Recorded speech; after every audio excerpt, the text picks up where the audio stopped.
On Thanksgiving Day, I went to my daughter's house, believing we would share a warm, joyful dinner as a family, but I was bitterly mistaken. Right before my eyes, my grandson Amos, the child I love more than anything, was shivering outside in the freezing cold for 4 long hours, all because the turkey had burned. Fury exploded within me. I kicked the door open, only to be met with a scene that made my blood boil. The entire family sitting comfortably around the table, eating, laughing, and celebrating as if no child had been left abandoned outside. The chill in the air was nothing compared to the coldness in their hearts. At first, I thought it was just a one-time mistake, but soon I realized Amos had suffered and would continue to suffer far worse cruelties. If I didn't take a stand, I feared he wouldn't survive the winter. From that very moment, I knew. The battle to expose the lies and reclaim justice for Amos had officially begun. Before we continue, make sure to subscribe, like the video, and let us know where you're listening from in the comments. On Thanksgiving Day, I drove to my daughter's house without warning, carrying nothing but an old man's stubborn instinct that something was wrong. The first thing I saw when I pulled into the driveway stopped my breath cold. My grandson, Ethan Green, sat hunched on the frozen front steps, trembling violently in nothing but a thin t-shirt and shorts. The wind cut through the yard in furious gusts, driving shards of ice like needles into his exposed skin. Each breath rose from his lips in ghostly plumes, curling around the edges of a mouth turned blue with cold. The trees at the edge of the property sagged under the weight of frost, branches cracking and snapping in protest, while the boy, my family clutched his thin arms tightly around himself, as though that might shield him from the winter's cruelty. Through the glass panes of the front door, the contrast struck me like a hammer blow. Warm golden light spilled outward, accompanied by the clinking of glasses and the lilting tones of holiday laughter. The rich, mouth-watering scent of roasted turkey drifted through the cracks in the doorframe, each waft like a knife twisting deeper into my chest. Inside, they toasted, joked, and savored their feast. Outside, the child they should have cherished was abandoned, exiled as though he were nothing more than a stranger to them. The injustice boiled in my veins. I could hear music playing, cheerful and careless, the sound of a family united except the truth was written on that porch. Their unity had a price, and Ethan was the sacrifice. My knuckles whitened as I clenched my fists, fury rising like a storm I could no longer contain. In one violent motion, my boot crashed against the wooden door. The impact echoed like thunder through the house, rattling dishes on the table and silencing the laughter mid-note. The door swung open with a splintering crack, and every head inside snapped toward me in frozen disbelief. For a heartbeat, no one moved. Then I stepped across the threshold, my eyes sweeping over faces I once knew as family faces, now pale with shock, as though they had seen a ghost. Clara, my daughter, sat rigid, her fork suspended mid-air. Victor, her husband, went red, then ashen, his jaw tightening as his hand gripped the armrest of his chair. And then I spoke. 6 words, sharp and merciless, slicing through the heavy silence like a blade. "You've already lost your family." The words lingered in the warm air, echoing against the walls, and in an instant, the color drained from every face at that table. Their feast, their laughter, their illusion of control shattered by the truth. In Ethan's trembling eyes, I saw something that twisted the knife of my anger into something far deeper, the reflection of Helen, my late wife. She seemed to be looking back at me from his gaze, urging me, demanding me, to do what she herself would have done to stand, to protect, to fight for the child who had been cast aside. At that moment, I felt both agony and fury. Agony that my own daughter could sit idle while her son froze, and fury that the boy I loved had been forced to endure such cruelty. And so the night began with shattered glass, stolen warmth, and 6 words that would unravel everything. But that night at the Burke house was only the beginning. Justice had just started its march, and what unfolded afterward would change our lives forever. Before we go any further, take a moment to subscribe to this channel so you don't miss stories like this. true stories that dig deep into the hidden corners of family life. And tell me in the comments, what time is it where you're watching this right now? Share this video with someone who might need to hear it, because sometimes a single story can save a life. As my old Chevrolet idled in the driveway, the phone on the dashboard buzzed, screen glowing pale blue against the frost-blurred night. A text message slid across the glass. Police cars again at the Hendersons, heard shouting all morning. Probably another fight. It was from Ruth, my watchful neighbor who never missed a thing on our street. Some people would call her nosy, but to me, she was a kind of silent sentinel. Her message felt less like gossip and more like a warning and omen. I stared at the words, my breath fogging the windshield. Family situation. 2 ordinary words, but they stabbed deeper than I cared to admit. I had my own family situation, a daughter, Clara, trapped in silence, a grandson, Ethan, freezing outside his own home, and a man named Victor who ruled their house like a fortress. The Hendersons might have had police at their door, but my crisis was unfolding just as brutally, only no one in the neighborhood saw it. My fingers tightened around the steering wheel until the knuckles turned white. I read the message again and again, as if the letters themselves were accusing me of waiting too long, of failing to act sooner. The old Chevy trembled gently beneath me, its engine humming in rhythm with the thud of my pulse. Outside, the wind moaned through bare branches, carrying with it the sound of a world that seemed to know more than I did. For one fleeting second, I thought about turning back, about pretending that nothing had happened, that the boy on the porch, the hollow laughter inside, and the icy silence between us were just figments of an old man's imagination. But I knew better. It was already too late for denial. With a sigh, I thumbed the message away, but the words clung stubbornly in my mind. Police at the Hendersons. My neighbor's troubles had become a mirror, reflecting my own, and soon enough, the authorities would not be parked 2 houses down. They would be standing at my door. The Henderson family. Helen used to worry about their little grandson back when she was alive. Every holiday, she would bake an extra tin of cookies and carry it across the street, smiling as though those children were her own. That was who she was always opening her arms, even to kids who didn't share her blood. Since Helen passed, the house had fallen silent. No laughter echoing through the kitchen, no warm scent of her apple pies drifting from the oven. Just me, a hollow chair at the dining table, and the ghosts of memory, and always, in the back of my mind, Clara, my daughter, and the marriage that had chained her to Victor. Every thought of Clara's wedding brought a sharp ache to my chest. I could still see her smile, strained and unconvincing, beneath the veil of her white dress. Victor had moved through the reception like a conqueror, shaking hands as if everything already belonged to him, her, the house, the future.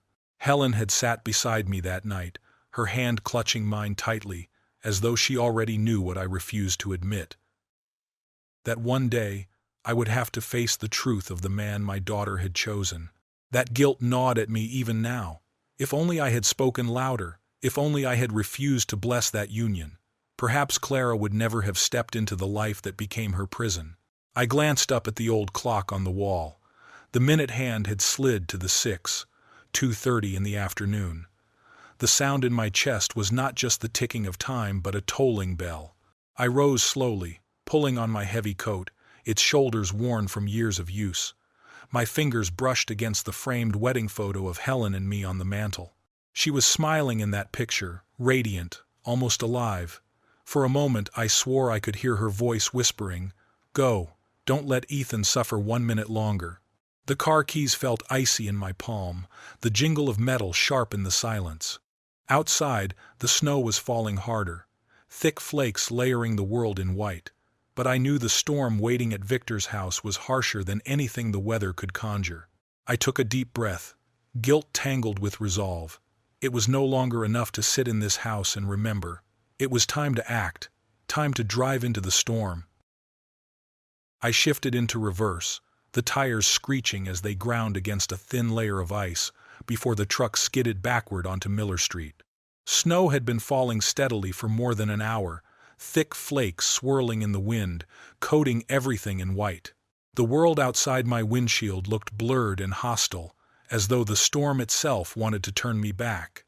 Streetlights glowed dim and yellow, their halos swallowed by the curtain of snow. The windshield wipers clattered frantically, fighting to clear the heavy slush that kept freezing over the glass.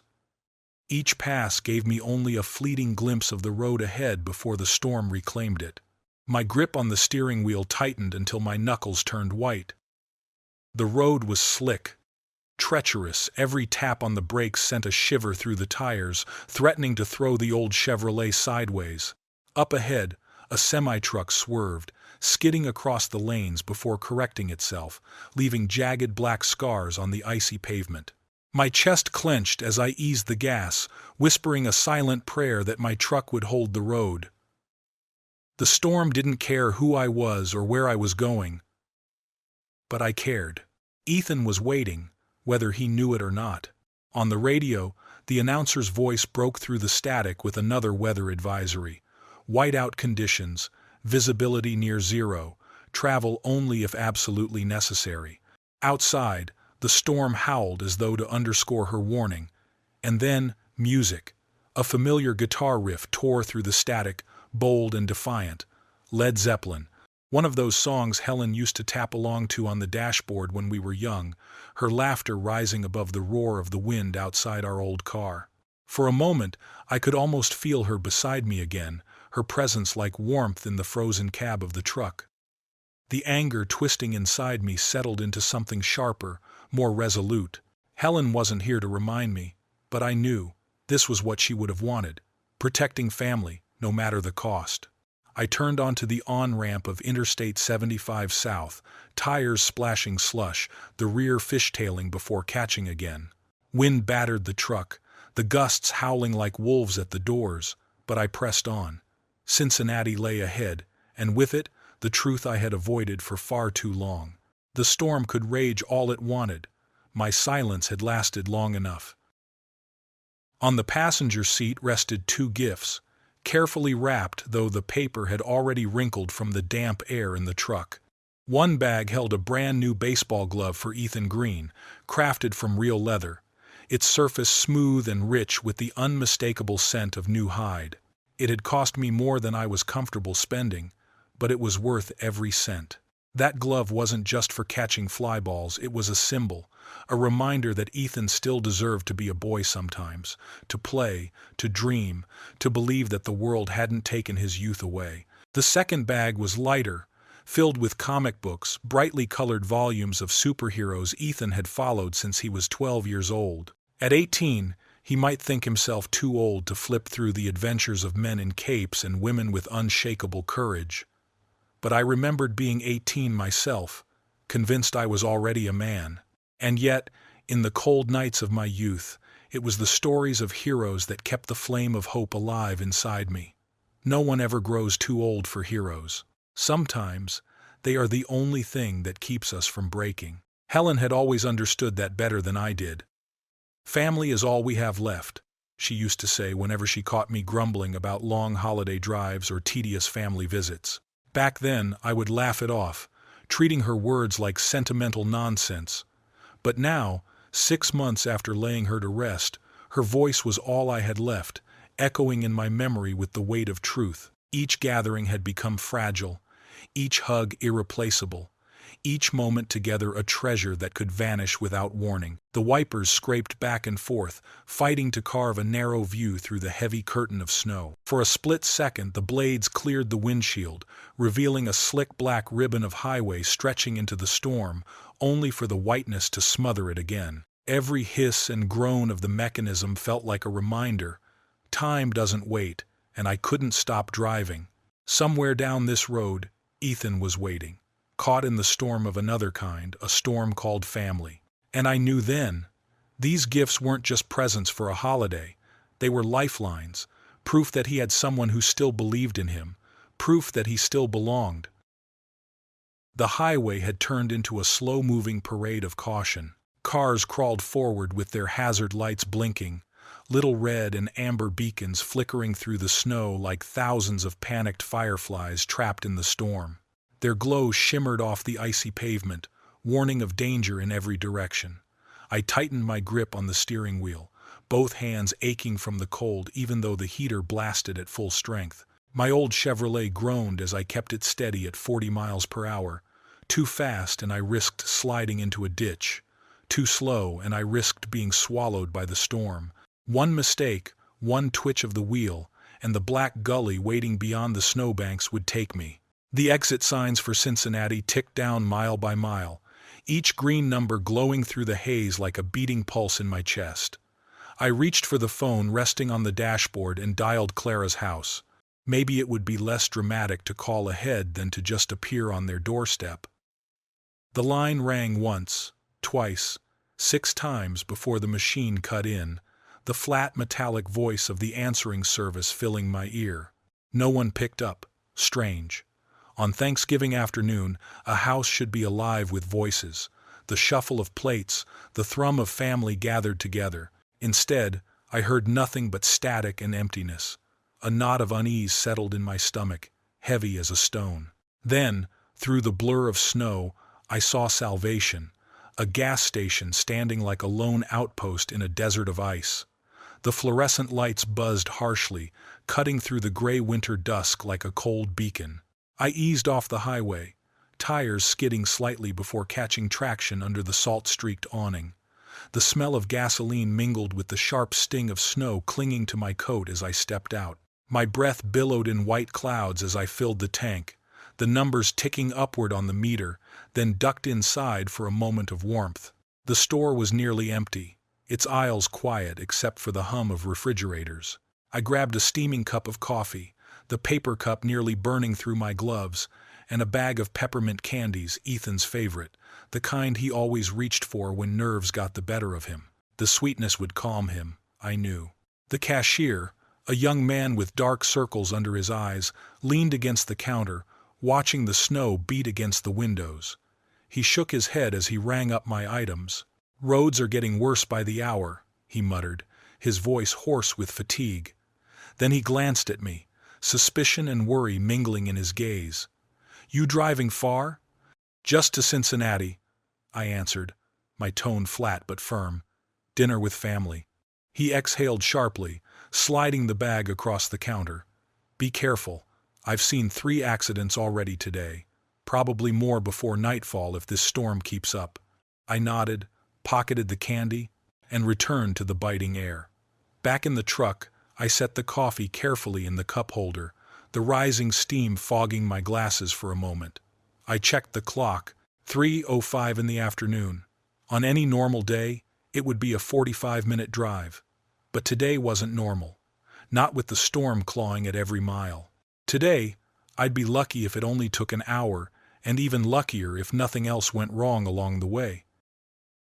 I thought of Ethan. Maybe he was in the kitchen now, helping Clara prepare side dishes, or maybe he was on the sofa with Victor, eyes fixed on a football game blaring from the television.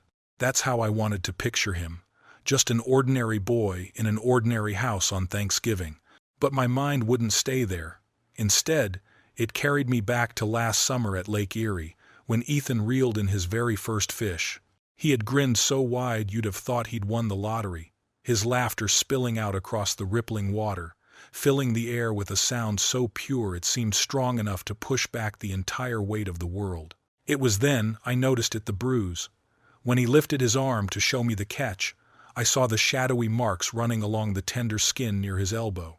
It wasn't the faded, irregular blotch of a clumsy fall. No, this was something else. Oval-shaped imprints, too precise, too deliberate. The kind of pattern left when fingers dig into flesh and don't let go. "Bike accident," Ethan had muttered when I asked, his words tumbling out too quickly. His eyes darted away, fixing on the lake, as if the silver scales of the fish in his hands demanded more attention than I did. His tone was wrong, strained, defensive, nothing like the triumphant boy who'd just bested the lake for the first time. I should have pressed him harder.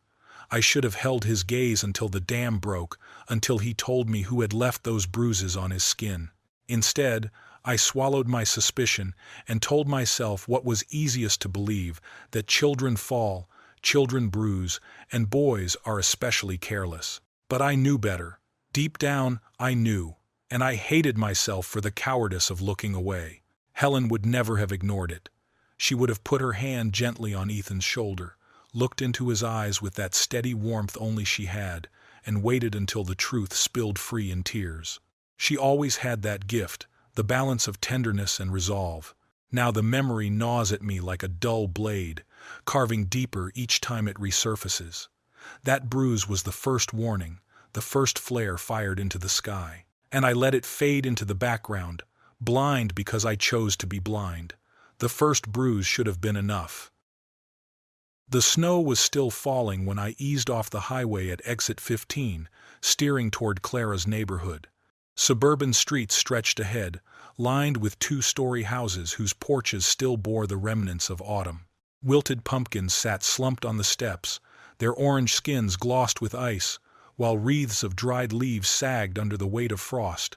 A few families had already hung their Christmas lights, strands of red, green, and gold twinkling through the heavy veil of snow like artificial constellations stitched into the night. I turned into Maple Grove, the truck crawling at a careful pace as I passed house after house. Warm yellow light spilled from picture windows, casting golden rectangles onto the snow-covered lawns. Behind those panes of glass, I imagined families gathered around tables, laughter rising with the steam of roasted turkeys and mulled cider. Glasses clinked, children's voices chimed, everything about it radiated peace and togetherness. And yet, as my tires crackled over the icy street, unease coiled in my chest. The storm outside wasn't the only storm I felt pressing in. Then, at the far end of the block, Clara's house appeared. A two-story home painted soft blue, its white shutters sharp against the dim sky. Smoke curled steadily from the chimney, merging with the gray heavens above, while holiday garlands draped the porch railings in festive defiance of the weather. Victor's hulking pickup truck dominated the driveway, parked side by side with Clara's silver sedan. The dark grooves in the snow showed they hadn't been home long. I slowed the Chevrolet, heart hammering, as the house loomed closer. In my mind, I could almost see it. Ethan running down the steps, his face lighting up as he spotted me, leaping into my arms the way he did when he was small. Clara, surprised at first, then softening, realizing her father had never abandoned her after all. Maybe, just maybe, this Thanksgiving could be different. A small miracle. The beginning of healing, the kind Helen used to pray for when the holidays left us fractured. I parked behind Victor's truck, the engine ticking as it cooled in the bitter air. Through the curtain of falling snow, the porch lights shimmered, and faint music drifted from within, something classical, festive, almost too perfect. The scene was warm, inviting, like a Norman Rockwell painting come alive, every detail positioned for comfort and belonging. And then I saw him, a lone figure on the porch, separate from the glow and the laughter inside. The one element that didn't fit the picture. Ethan was hunched on the front steps, arms locked around his knees, his body half buried in snow like a forgotten statue of ice. No coat, no hat, just a thin, long-sleeved shirt clinging damply to his frame and a pair of jeans already crusted white with frost. Snowflakes clung to his hair, his shoulders, his lashes, as though winter itself had claimed him. The moment I flung open the truck door, the hinges shrieked, cutting through the faint jingle of holiday music drifting from inside the house. A blast of wind slammed into me, sharp as a whip, scattering shards of ice against my face. My breath caught. Dear God. I sprinted across the slick walkway, boots skidding once on the frozen brick. Helen's voice echoed in my mind as clear as if she were beside me. Don't you ever let a child sit in the cold. That memory pushed me faster, until I was kneeling before him.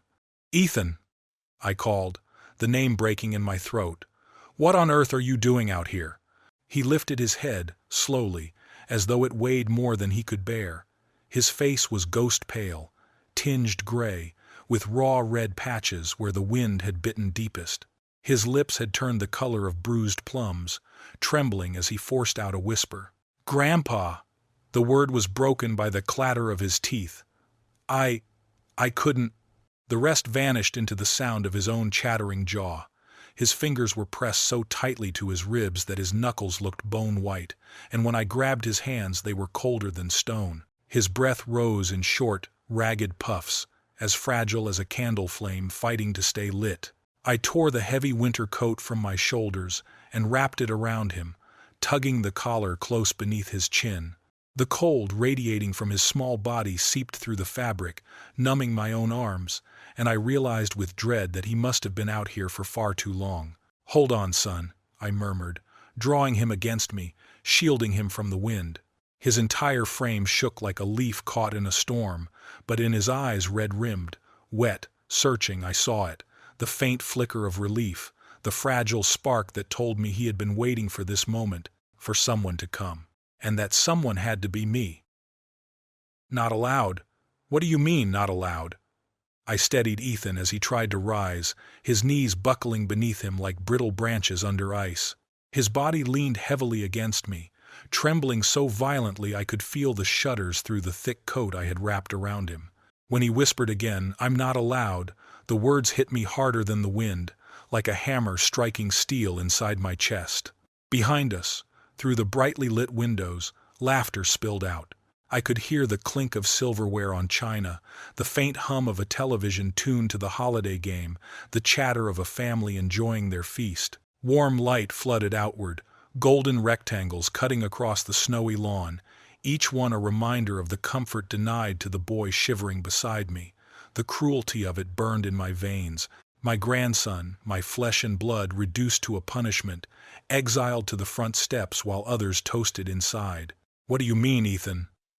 My voice cracked sharper than I intended, anger rising like fire in my chest. "This is your home." He flinched at my tone, his eyes wide and pleading. Immediately, guilt pressed down on me. The last thing he needed was another adult's fury aimed his way. "Please," he whispered, clutching the collar of the coat tighter around his neck. His eyes darted to the front door, shimmering with fear. "Please don't make it worse for me. If Victor hears you—" His words died in his throat, replaced by a desperate glance, the look of a child who had lived too long in fear. I followed his gaze back to the house. The wreaths, the lights, the ornaments glistening on the porch, it all looked like a picture from a holiday card. But when I looked back at Ethan, his lips blue and his body trembling uncontrollably in clothes that wouldn't keep out a mild autumn chill, let alone this freezing storm, the illusion shattered. "How long, son?" I asked softly, but firmly. "How long have you been sitting out here?" He didn't meet my eyes. His voice was so faint I had to lean in to hear. Since this morning." I glanced at my watch. 3:15. My stomach turned. Nearly the entire day out here, in below-freezing weather. Frostbite wasn't just a possibility, it was a looming certainty. I clenched my jaw and reached for the front door. My hand wrapped around the metal knob, slick and icy. I twisted hard. Nothing. The lock held fast, a cold, unyielding sound echoing through the quiet like a verdict. Of course it was locked. They had barred him out. On Thanksgiving Day, locked him away from warmth, from food, from safety, while they feasted inside as though he were nothing. And in that moment, standing on that frozen porch with Ethan clinging to my coat for life, I felt something inside me snap. "We need to get you warm," I said firmly, guiding Ethan toward my truck. "Come on, son, let's get you inside the cab, somewhere with heat." Even as I moved to shield him, my mind was racing, cataloging every detail. The way he flinched at my voice, the bruises I had seen months ago on that summer fishing trip, the cautious way he moved, as though he had trained himself to shrink, to disappear. This wasn't the first time. It was a pattern. I helped him into the passenger seat and turned the heater all the way up, the vents hissing as warm air began to push against the icy air clinging to his skin. From the emergency kit behind my seat, I pulled a wool blanket and wrapped it tightly around his shoulders. His hands were stiff, fingers too numb to even grasp the fabric. So I took them in my own, rubbing hard, trying to coax life back into them. "Talk to me, Ethan," I said, keeping my voice as steady as I could, though fury simmered hot beneath my ribs. "What happened this morning?" He kept his gaze fixed on his lap, his breath still ragged. Finally, in a voice barely more than a whisper, he began. "I was helping Mom with the turkey. She asked me to check on it while she took a shower." His tone was small, embarrassed, like he was confessing a crime. I forgot to reset the timer after basting it. When I pulled it out, the skin on top had burned a little. It wasn't ruined, just darker than it should have been. It'd been. At last he looked up, and in his eyes I saw raw terror. That's when Victor walked in. My jaw tightened until it ached. "What do you mean, lost control?" I asked carefully, though the words nearly tore from me. Ethan swallowed hard, clutching the blanket closer. He started yelling, said I ruined the whole holiday, that everyone would think Mom couldn't cook, that I was an embarrassment to the family. His voice cracked, shame dripping from each word. Then he said I needed to think about my actions, that I wasn't allowed back inside until I learned responsibility. I forced air into my lungs, fighting the urge to slam my fist into the dashboard. A burnt turkey, nothing more than a kitchen mishap, had been twisted into a trial, a verdict, a punishment. Under Victor's rule, a child wasn't allowed to be human. "And your mother?" I asked, my throat tight. The words came out harsher than I intended. Ethan looked away. His shoulders shrank beneath the blanket. At first, she wanted to say something, but he told her to stay out of it, said it was between him and me. And then, his eyes welled, voice breaking. Then she didn't say anything at all. Silence filled the cab, broken only by the heater's groan and Ethan's chattering teeth. I could see Helen in my mind, my late wife, her hand on my arm, her eyes full of fire. She would have never stayed quiet. She would have never let this stand. I looked at Ethan pulling the blanket tighter, as if cloth alone could shield him from years of words and punishments that had carved scars deeper than any bruise. And I knew. This wasn't a single moment of cruelty.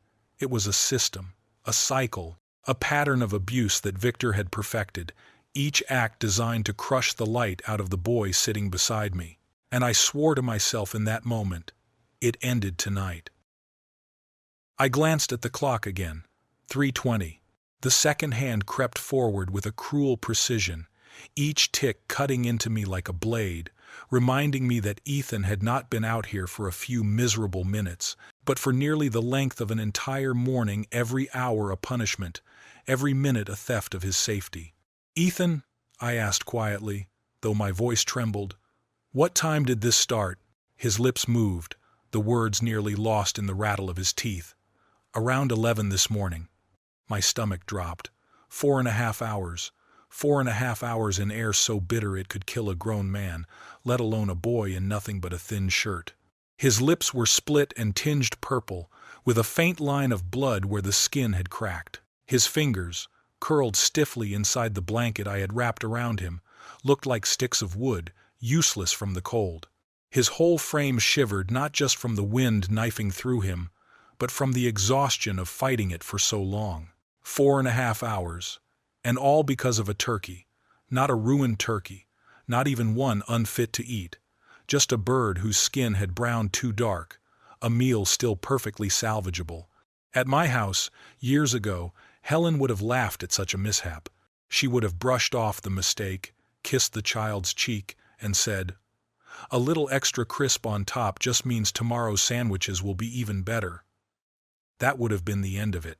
A story to chuckle about. But here it was, turned into a sentence of solitary confinement in the freezing air. A slow execution, dressed up as discipline.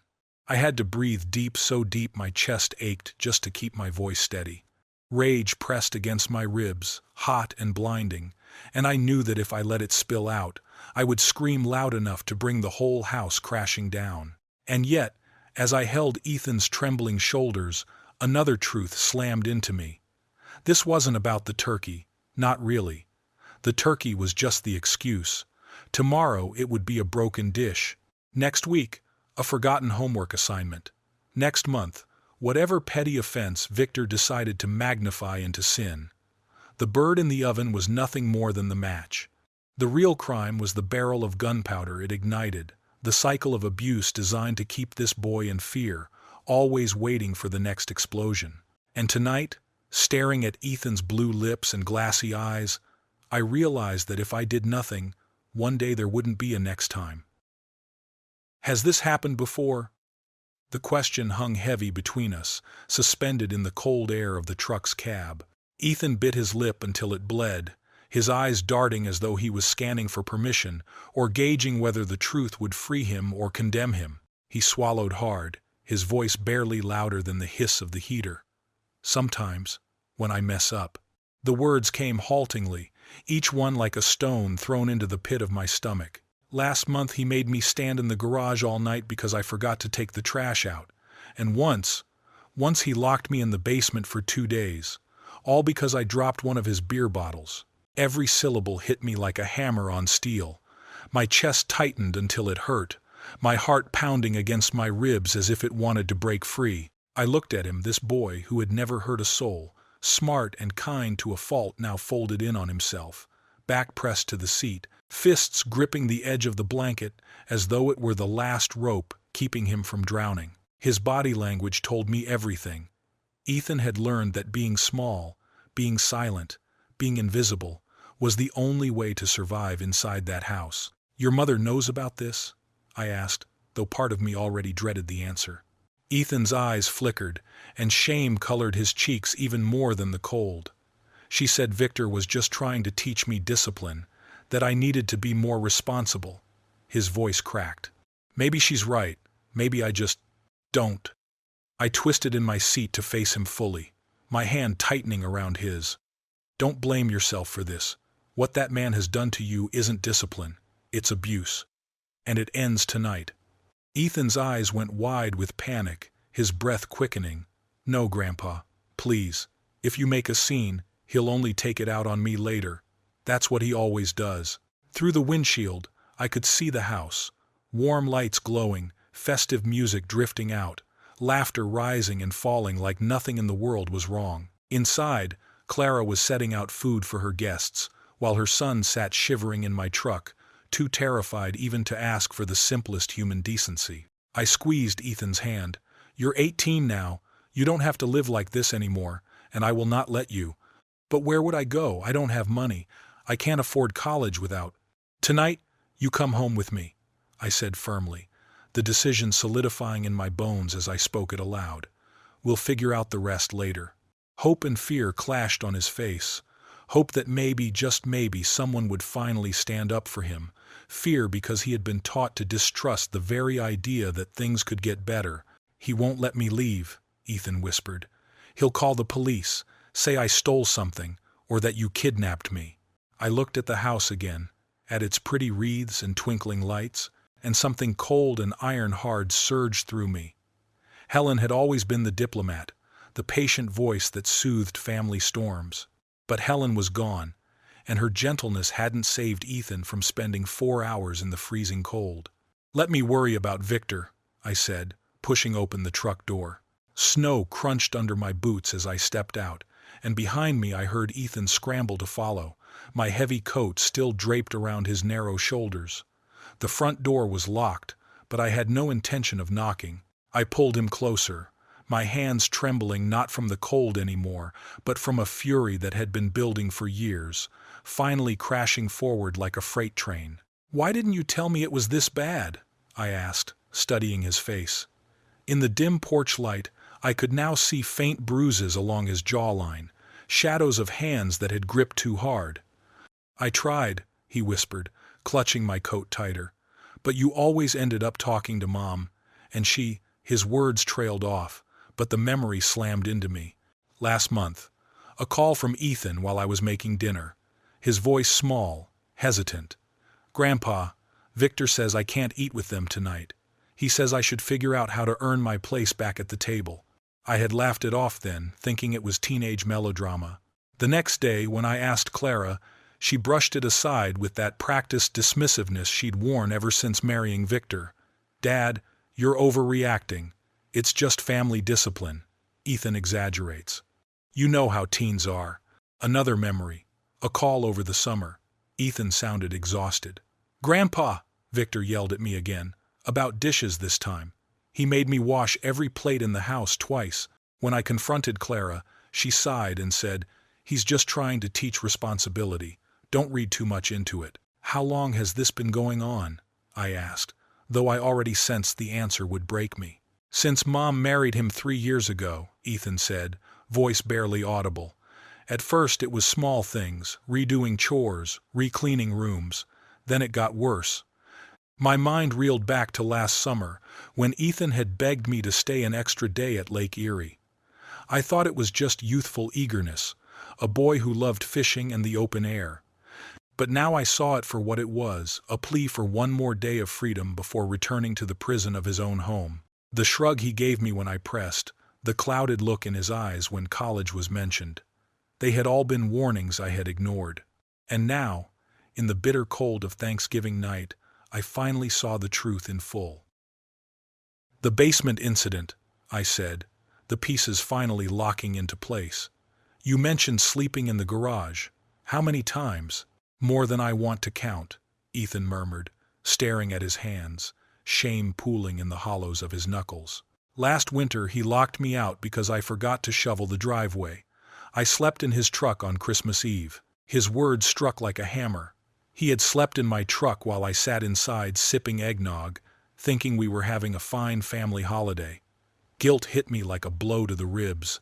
I looked toward the house, every window brimming with warm light, a hush of laughter threading through the glass.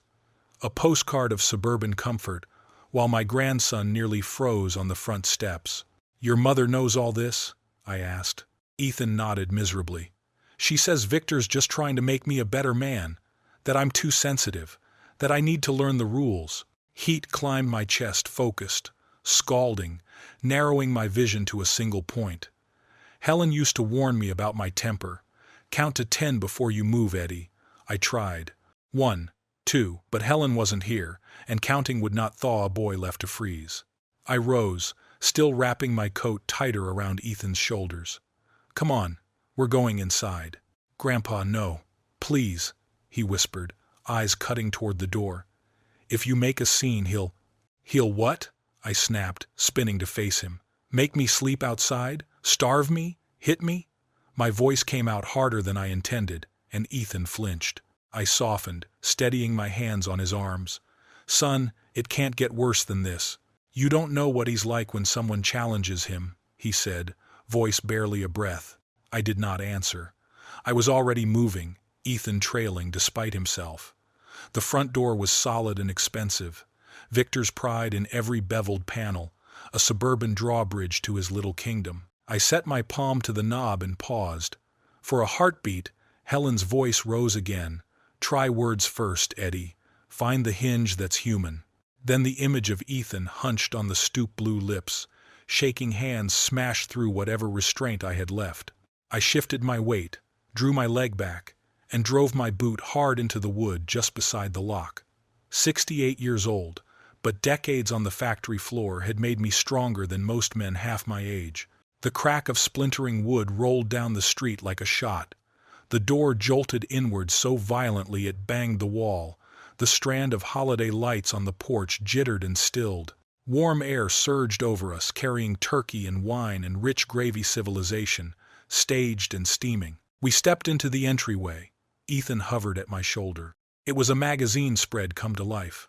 White linen draped a long table. Tapers shivered in crystal holders.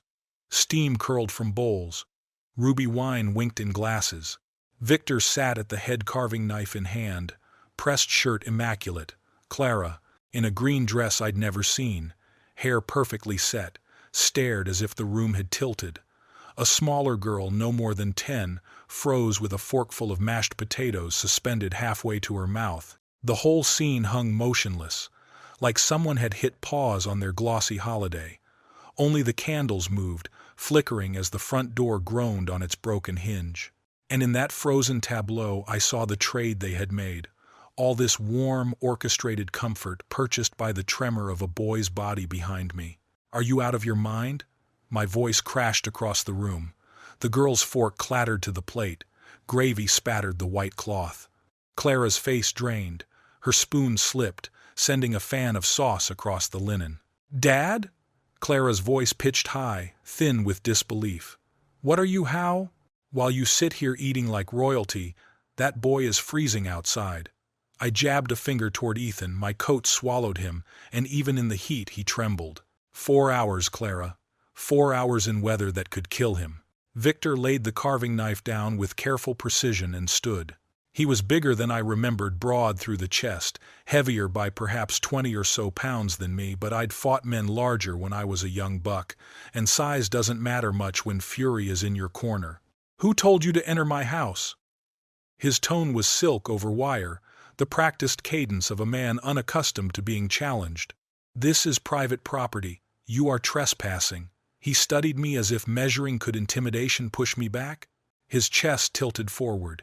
He eased around the table with the swagger of a petty lord patrolling his keep. Private property? I took a step to meet him. You mean the house where you locked my grandson out to freeze while you feasted? The little girl began to cry, bewildered and afraid. Clara reached to soothe her, but her eyes never left my face. In them, a desperate tug of war, the fortress she'd built with this man, and the father who had just kicked a hole through its gate. This is a family matter, Victor said, his voice tightening a notch. You have no business here. No business? My face burned. That's my grandson you nearly killed for your family matter. Behind me, Ethan pressed closer. I could feel his shaking, not from cold now, but from fear of what always followed resistance. I squared my shoulders, let that tremor feed my resolve. Victor came within a few paces. We stood in a taut, humming silence, like a cable stretched to the breaking point. I could smell wine on his breath, see the controlled flare of his nostrils, the minute grind of his jaw. The basement. The garage, I said evenly. He told me. His eyes flicked to Ethan, then back to me. A pulse jumped at his temple. You think you can run this house? Victor said softly, menace tucked under the calm. You think you can kick down my door and tell me how to discipline my— Say abuse, Victor, I cut in. Call it by its name. The room seemed to contract, the candles shrinking to hard points of light. The carved bird gleamed, lacquered and perfect. The crystal chimed faintly with the furnace's breath. Everything was proper. Everything was wrong. Clara's hand trembled where it rested on the child's shoulder. The girl sniffled. Victor lifted his chin another fraction. I stepped forward one more pace so he could see, close up, the decision in my eyes. This ends tonight. The basement incident, I said, the pieces finally locking into place. You mentioned sleeping in the garage. How many times? More than I want to count, Ethan murmured, staring at his hands, shame pooling in the hollows of his knuckles. Last winter he locked me out because I forgot to shovel the driveway. I slept in his truck on Christmas Eve. His words struck like a hammer. He had slept in my truck while I sat inside sipping eggnog, thinking we were having a fine family holiday. Guilt hit me like a blow to the ribs. I looked toward the house, every window brimming with warm light, a hush of laughter threading through the glass. A postcard of suburban comfort, while my grandson nearly froze on the front steps. Your mother knows all this? I asked. Ethan nodded miserably. She says Victor's just trying to make me a better man, that I'm too sensitive, that I need to learn the rules. Heat climbed my chest, focused, scalding, narrowing my vision to a single point. Helen used to warn me about my temper. Count to 10 before you move, Eddie. I tried. 1, 2, but Helen wasn't here, and counting would not thaw a boy left to freeze. I rose, still wrapping my coat tighter around Ethan's shoulders. Come on, we're going inside. Grandpa, no. Please, he whispered, eyes cutting toward the door. If you make a scene, he'll— He'll what? I snapped, spinning to face him. Make me sleep outside? Starve me? Hit me? My voice came out harder than I intended, and Ethan flinched. I softened, steadying my hands on his arms. Son, it can't get worse than this. You don't know what he's like when someone challenges him, he said, voice barely a breath. I did not answer. I was already moving, Ethan trailing despite himself. The front door was solid and expensive. Victor's pride in every beveled panel, a suburban drawbridge to his little kingdom. I set my palm to the knob and paused. For a heartbeat, Helen's voice rose again. Try words first, Eddie. Find the hinge that's human. Then the image of Ethan hunched on the stoop blue lips. Shaking hands smashed through whatever restraint I had left. I shifted my weight, drew my leg back, and drove my boot hard into the wood just beside the lock. 68 years old, but decades on the factory floor had made me stronger than most men half my age. The crack of splintering wood rolled down the street like a shot. The door jolted inward so violently it banged the wall. The strand of holiday lights on the porch jittered and stilled. Warm air surged over us, carrying turkey and wine and rich gravy civilization, staged and steaming. We stepped into the entryway. Ethan hovered at my shoulder. It was a magazine spread come to life. White linen draped a long table. Tapers shivered in crystal holders. Steam curled from bowls. Ruby wine winked in glasses. Victor sat at the head, carving knife in hand, pressed shirt immaculate. Clara, in a green dress I'd never seen, hair perfectly set, stared as if the room had tilted. A smaller girl, no more than 10, froze with a forkful of mashed potatoes suspended halfway to her mouth. The whole scene hung motionless, like someone had hit pause on their glossy holiday. Only the candles moved, flickering as the front door groaned on its broken hinge. And in that frozen tableau I saw the trade they had made. All this warm, orchestrated comfort purchased by the tremor of a boy's body behind me. Are you out of your mind? My voice crashed across the room. The girl's fork clattered to the plate. Gravy spattered the white cloth. Clara's face drained. Her spoon slipped, sending a fan of sauce across the linen. Dad? Clara's voice pitched high, thin with disbelief. What are you, how? While you sit here eating like royalty, that boy is freezing outside. I jabbed a finger toward Ethan. My coat swallowed him, and even in the heat he trembled. 4 hours, Clara. 4 hours in weather that could kill him. Victor laid the carving knife down with careful precision and stood. He was bigger than I remembered, broad through the chest, heavier by perhaps 20 or so pounds than me, but I'd fought men larger when I was a young buck, and size doesn't matter much when fury is in your corner. Who told you to enter my house? His tone was silk over wire, the practiced cadence of a man unaccustomed to being challenged. This is private property. You are trespassing. He studied me as if measuring could intimidation push me back. His chest tilted forward. He eased around the table with the swagger of a petty lord patrolling his keep. Private property? I took a step to meet him. You mean the house where you locked my grandson out to freeze while you feasted? The little girl began to cry, bewildered and afraid. Clara reached to soothe her, but her eyes never left my face.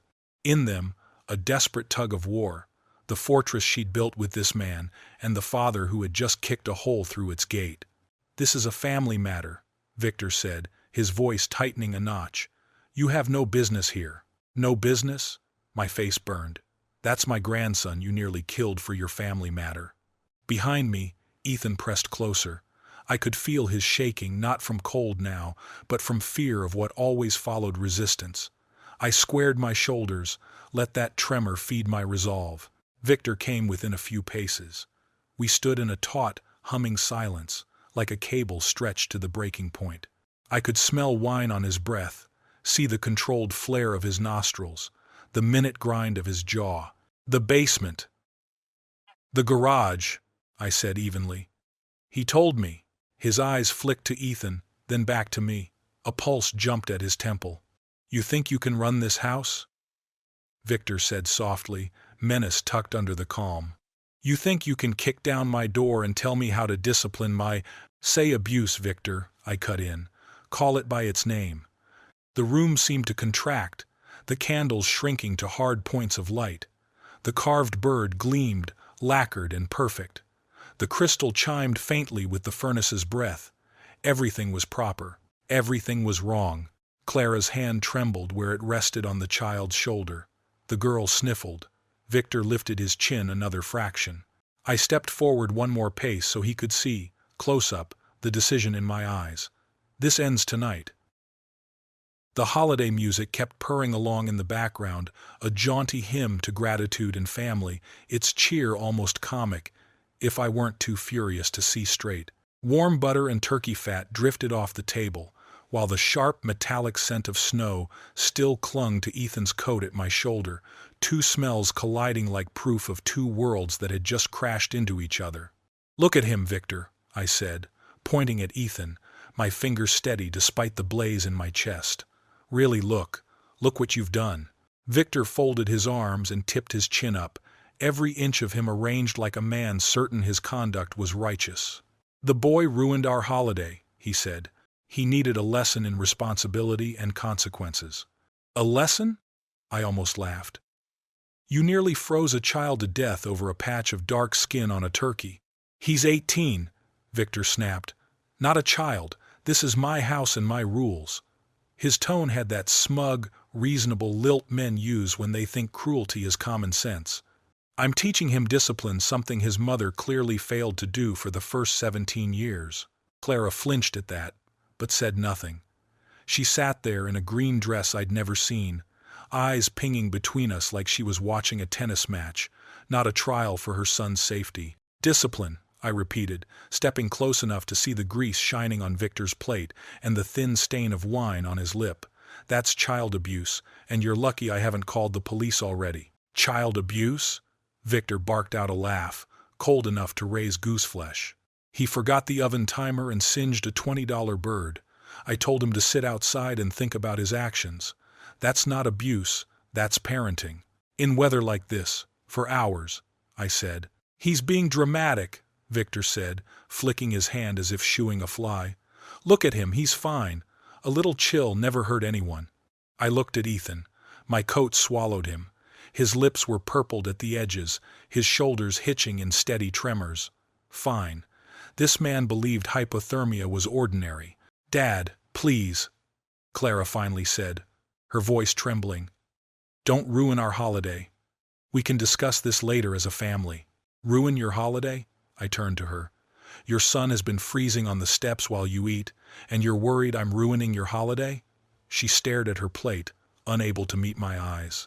"Victor is trying to teach him responsibility," she murmured. "Sometimes boys need firm guidance." "Firm guidance?" My voice caught. "Clara, when you were 18 and put a dent in my truck, did I lock you outside in a blizzard?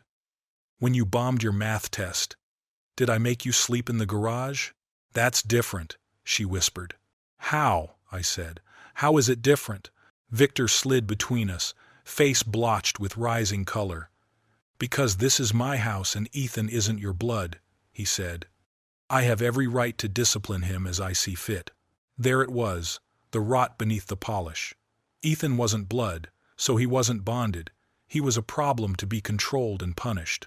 30 seconds, I said, my voice dropping to something small and lethal. 30 seconds to show the bare minimum decency of an adult and apologize to my grandson.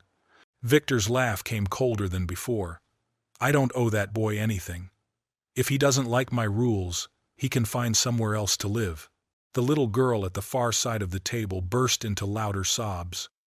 Clara hissed a hush without taking her gaze off me. I saw only Victor's smirk and Ethan's memory written across his eyes 4 long hours on a frozen step, convincing himself he deserved it. Somewhere else to live. I stepped closer, close enough to smell the wine on Victor's breath. "You're right," I said. "He will live somewhere else." I slid my phone from my pocket deliberately, giving every eye in the room time to register what I intended. Victor's expression flickered. The smug veneer cracked a shade. "Either you apologize to my grandson right now," I said, dead calm, "or I call and report this for what it is. Child endangerment, unlawful restraint, neglect." "You wouldn't dare," Victor said, squaring up, using his size like a threat. I'd stood my ground against bigger men than him. I wasn't backing off for anyone who hurt my family. "Try me," I said, thumb hovering over the keypad. Plenty to tell them about an 18-year-old left outside for more than 4 hours in 5-degree weather. Behind me, Ethan's hand found mine and clenched. I could feel the shake traveling up his arm, not from cold now, but from a deeper terror. The kind you learn when speaking up always makes it worse. "Dad, please," Clara said, stepping between us with both palms raised like she was bracing to break up a bar fight. "Don't destroy our family over this." I'm not destroying anything, I said, eyes never leaving Victor. He did that when he decided to abuse my grandson. Abuse? Victor's laugh turned bitter and thin. I'm teaching responsibility, something his weak mother never bothered with. Clara recoiled as if he'd slapped her, but still she didn't answer, only stood there, absorbing it the way I realized she must have learned to absorb everything. Get out of my house, old man, Victor said, voice climbing. You have no authority here. Ethan is my responsibility now. Your responsibility? I swept the room, the crystal, the china, the festive centerpiece back to Ethan's bruised jaw and chapped lips. This is how you discharge responsibility? You lock children outside to freeze. The little girl's crying spiked confusion and fear ricocheting in the small space. Clara drew her close, eyes flicking between me and Victor like a spectator waiting for the blow that might end someone. He isn't a child, Victor said, squaring his shoulders. He's 18. In my house, any adult who can't follow simple instructions accepts adult consequences. Consequences for an oven timer, for carelessness, for ruining our holiday and embarrassing us in front of guests. He gestured toward the empty chairs, napkins still folded, glassware sweating faint rings. People had sat there, people had eaten, people had left, and not one had asked why a boy was outside in the cold. I let the silence sit until I heard the second hand on the wall clock tick. 30 seconds, I repeated, lifting the phone so the camera angled toward the front door. We've got a doorbell cam, weather data, exact times. Evidence won't be a problem. The second hand swept past the 12. The room went so quiet I could hear the delicate tremor of a wine glass on its coaster. 25, I said softly. Ethan tugged at my sleeve. Grandpa, let's just go, he whispered. Please, I don't want to make more trouble. You are not trouble, I said loudly enough for every ear. You never were. Victor crossed his arms, chin high. I'm not apologizing for anything. I won't take orders from a bitter old man who can't accept his precious grandson needs discipline. Then we're done, I said, slipping the phone back into my pocket. I shifted, putting my body between Victor and the stairs with one small step, the kind of step that draws a line. Ethan, get what you need. You're coming home with me. For a heartbeat, everything froze, the candles steady. Even the little girl's sobs stalled in her throat. Then Clara's voice scraped out, barely a whisper. You can't just take him. Watch me, I said, my hand firm on Ethan's shoulder as we moved past the table toward the hall. Unless you'd prefer the authorities settle it. Ethan led the way up the narrow stairs, feet too quick and unsteady. Behind us, Victor's heavy tread pounded the wood, but I didn't turn. This is kidnapping, he shouted. I'll have you arrested. Good luck explaining why my grandson sat in 5-degree weather for more than 4 hours. I called back, reaching the landing. Ethan guided me down a short corridor into a cramped back room, barely enough space for a double bed and a small dresser. No heat register, a single north-facing window leaking the coldest air of the house. It looked less like a bedroom than a storage closet, the worst room here. You sleep here? I asked, taking in the empty walls, the spare blanket. Ethan nodded, tugging clothes from the tiny closet and shoving them into a canvas tote. Victor says the basement is for guests, and the other room upstairs is for my stepsister. Not our stepsister, his stepsister. Even here, he was an outsider. Take whatever matters, I said, anchoring myself in the doorway while he packed. We're not coming back for anything. Ethan, think about what you're doing, Clara said, appearing in the doorframe, mascara run, face wet. This is your home, your family. Some family, he muttered, zipping a worn University of Dayton hoodie into the bag. Real families don't lock each other outside to freeze. Victor calls it teaching responsibility by giving me hypothermia. He looked up at his mother, and I saw 3 years of hurt and disappointment sharpen behind his eyes. Last week he made me sleep in the garage because I left a cup in the sink. A cup? Clara's mouth tightened. That's not... He just has high standards, she said quickly, like reciting a line she'd been handed too many times. He wants you to be better. He wants you gone. Ethan said softly, closing the zipper. And you know it. We headed back downstairs. Victor waited at the bottom like a bouncer. Get out of my house, kid, he sneered. And don't come back. Gladly, Ethan said, and for the first time all day, strength threaded his voice. The front door still gaped where I'd kicked it. Winter air rushed the entry, making the holiday garlands shiver like dry leaves.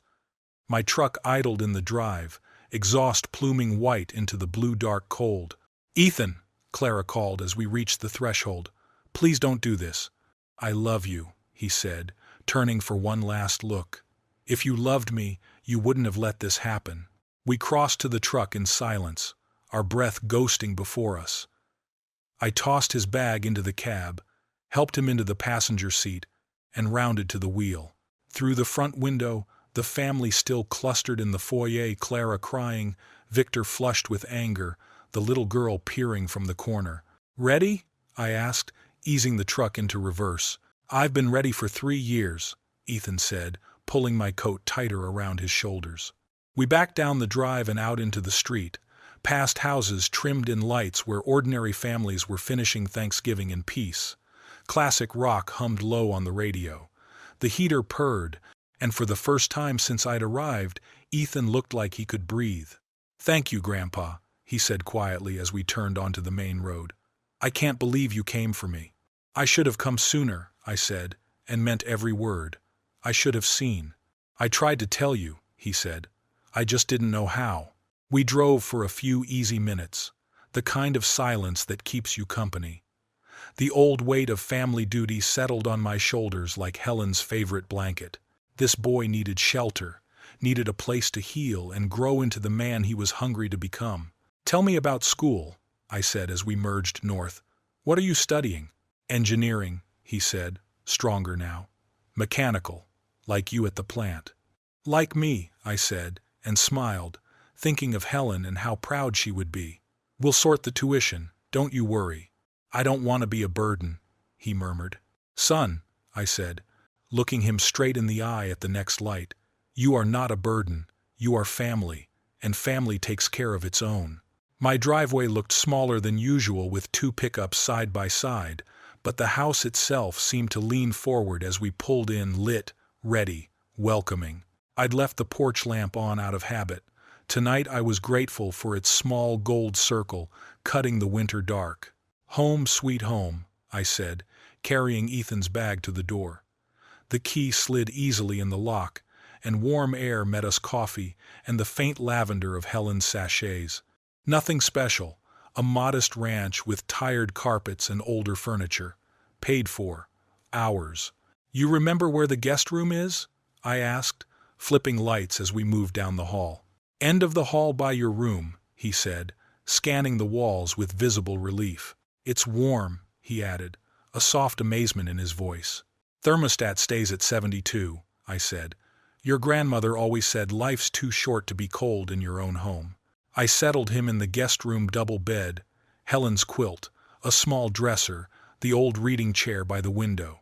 Family photos ran the wall, including Ethan at a half-dozen ages. It had always been his room when he visited. Having him back filled the house with a kind of ease I hadn't known since Helen died. I'll make supper, I said. Nothing fussy, chicken from the freezer and some vegetables that need using. Can I help? He asked, that eager-to-earn look crossing his face. You can, but you don't have to, I said. This is home, not a job. We worked together in the kitchen, and gradually the day loosened its grip on his shoulders. I thawed the chicken while he washed the greens, the two of us moving around each other with the old, easy rhythm of people who've cooked side by side before. Tell me more about what's been going on, I said while salting the bird. Start at the wedding. He was quiet a long moment, deciding what to hand me. It started small, he said at last. Little digs about how I loaded the dishwasher, where I left my shoes. Then it got bigger. How big? He controlled everything, Ethan said, voice dropping. When I ate, what I ate, when I could shower, when I could use my phone. He swallowed. He made Mom choose between us, and she chose him. I braced a hand on the counter. She chose him? Last Christmas, he said. You remember how I barely spoke at dinner?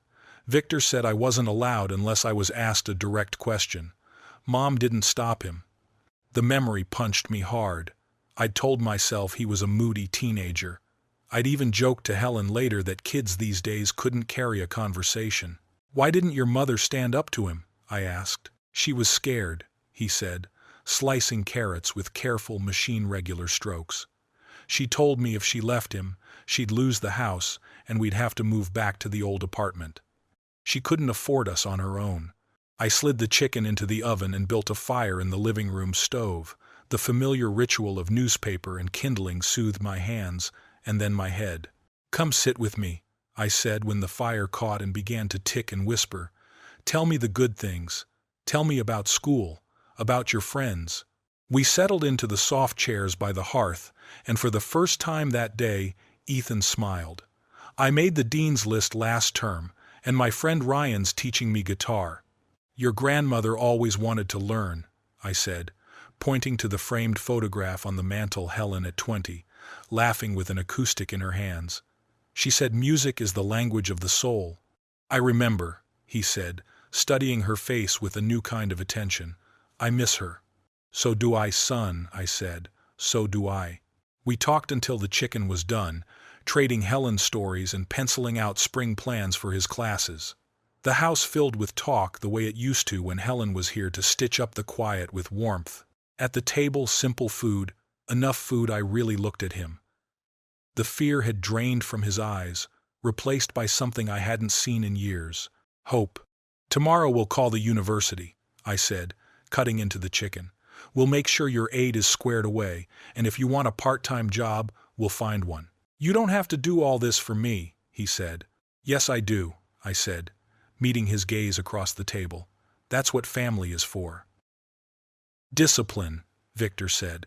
I stepped closer to the table, close enough to see the sheen of fat on his plate, the thin wine stain at the corner of his mouth. That's called child abuse, I said, and you're lucky I haven't called the police yet. Abuse? Victor barked a laugh, an icy, hollow sound that raised the hair on my arms. He forgot the oven timer and singed a $20 turkey. I told him to sit outside and think about his actions. That's not abuse. That's how I teach him that every choice has a cost. Otherwise, he grows up a failure.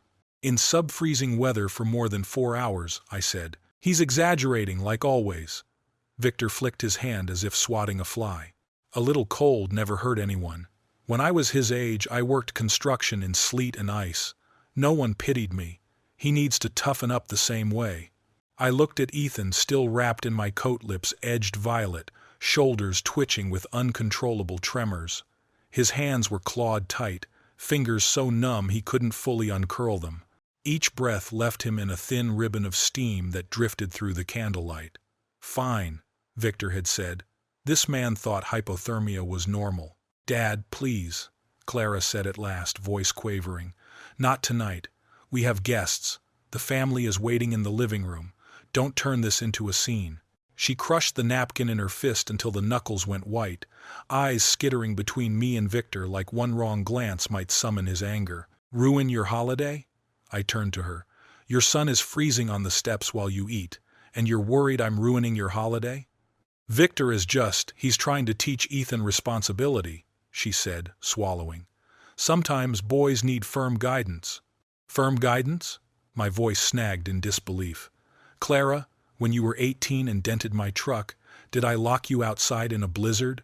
When you failed a math test, did I make you sleep in the garage? It's different, she whispered. You don't understand. Ethan, he isn't like me. He needs stricter rules. He breaks things. I held her gaze, and for the first time I saw the tired self-defense in her eyes, the rehearsed lines Victor had been feeding her for 3 years. Because this is my house, Victor cut in, stepping between us, face flushed. And Ethan isn't your blood. I have every right to discipline him however I see fit. The air froze. Even the pendulum clock in the corner seemed to stop its soft tick. His sentence stripped the varnish off the room. Ethan's belonging had never been family. It had been leverage. There it was, the truth at last. Clara sat in her green dress, looking back and forth between us, as if watching a tennis match instead of fighting for her son's safety. My heart hammered against my ribs, each thud like a mallet on steel. In my mind I saw Helen at our old table, her hand over Ethan's, saying, "Family is where you are safe." And here, family had become the most dangerous place of all. "You have 30 seconds, I said, my voice low and deadly calm. "I'll count by the clock on the wall. When that second hand strikes 12, either you apologize to my grandson or the police will be knocking at this door." The room froze. The tick of the pendulum clock carved the silence into sharp fragments, each beat slicing through the air like a blade. Victor's eyes flickered. For a fleeting instant, uncertainty cracked his mask, the twitch of a lip, the narrowing of his gaze. But almost immediately, he rebuilt his swagger, puffing out his chest as though raw muscle could plaster over the tremor of fear. Behind me, Ethan gripped my hand with desperate force. His palm was icy, damp with sweat, knuckles blanched bone white. He dared not lift his head, as if even the act of looking at Victor would unleash another storm of fury. "Child abuse?" Victor scoffed, his laugh jagged and bitter. "I don't owe that boy a thing. If he doesn't like my rules, he can find someplace else to live. That's not abuse, that's responsibility." I stepped closer, close enough to smell the sourness of wine on his breath. "You're right," I said. "He will find someplace else to live." I pulled my phone from my coat pocket, deliberate and slow, letting everyone in the room see exactly what I intended. Victor's face tightened, his arrogance briefly quaking under the glow of the screen. "Either you apologize to Ethan now," I told him, my voice steady as stone, "or I dial Child Protective Services and spell out the charges: child endangerment, neglect, unlawful restraint.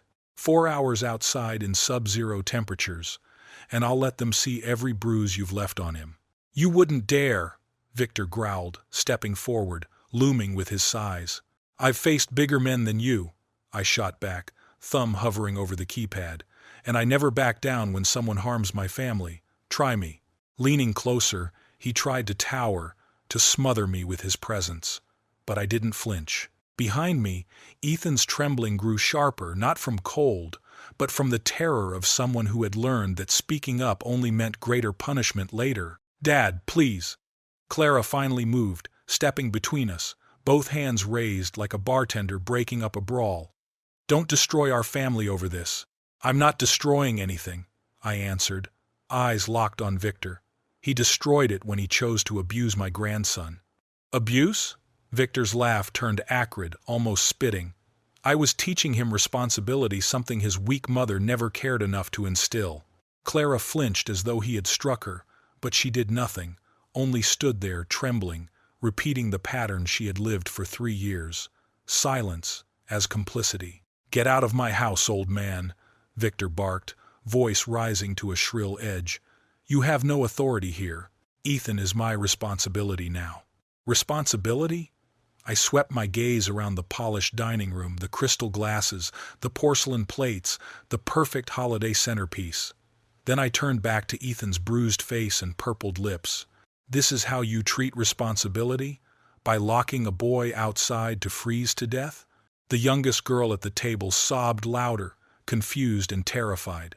Clara reached to comfort her, but her hand faltered, eyes darting between me and Victor as though watching a deadly match she couldn't stop. Victor jabbed a finger at the empty chairs around the table. "Guests had to leave because of the scene he caused. This," he thrust his hand toward Ethan, "is the chaos he brings. He's 18, an adult. And in my house, adults who disobey face adult consequences. He ruined our holiday.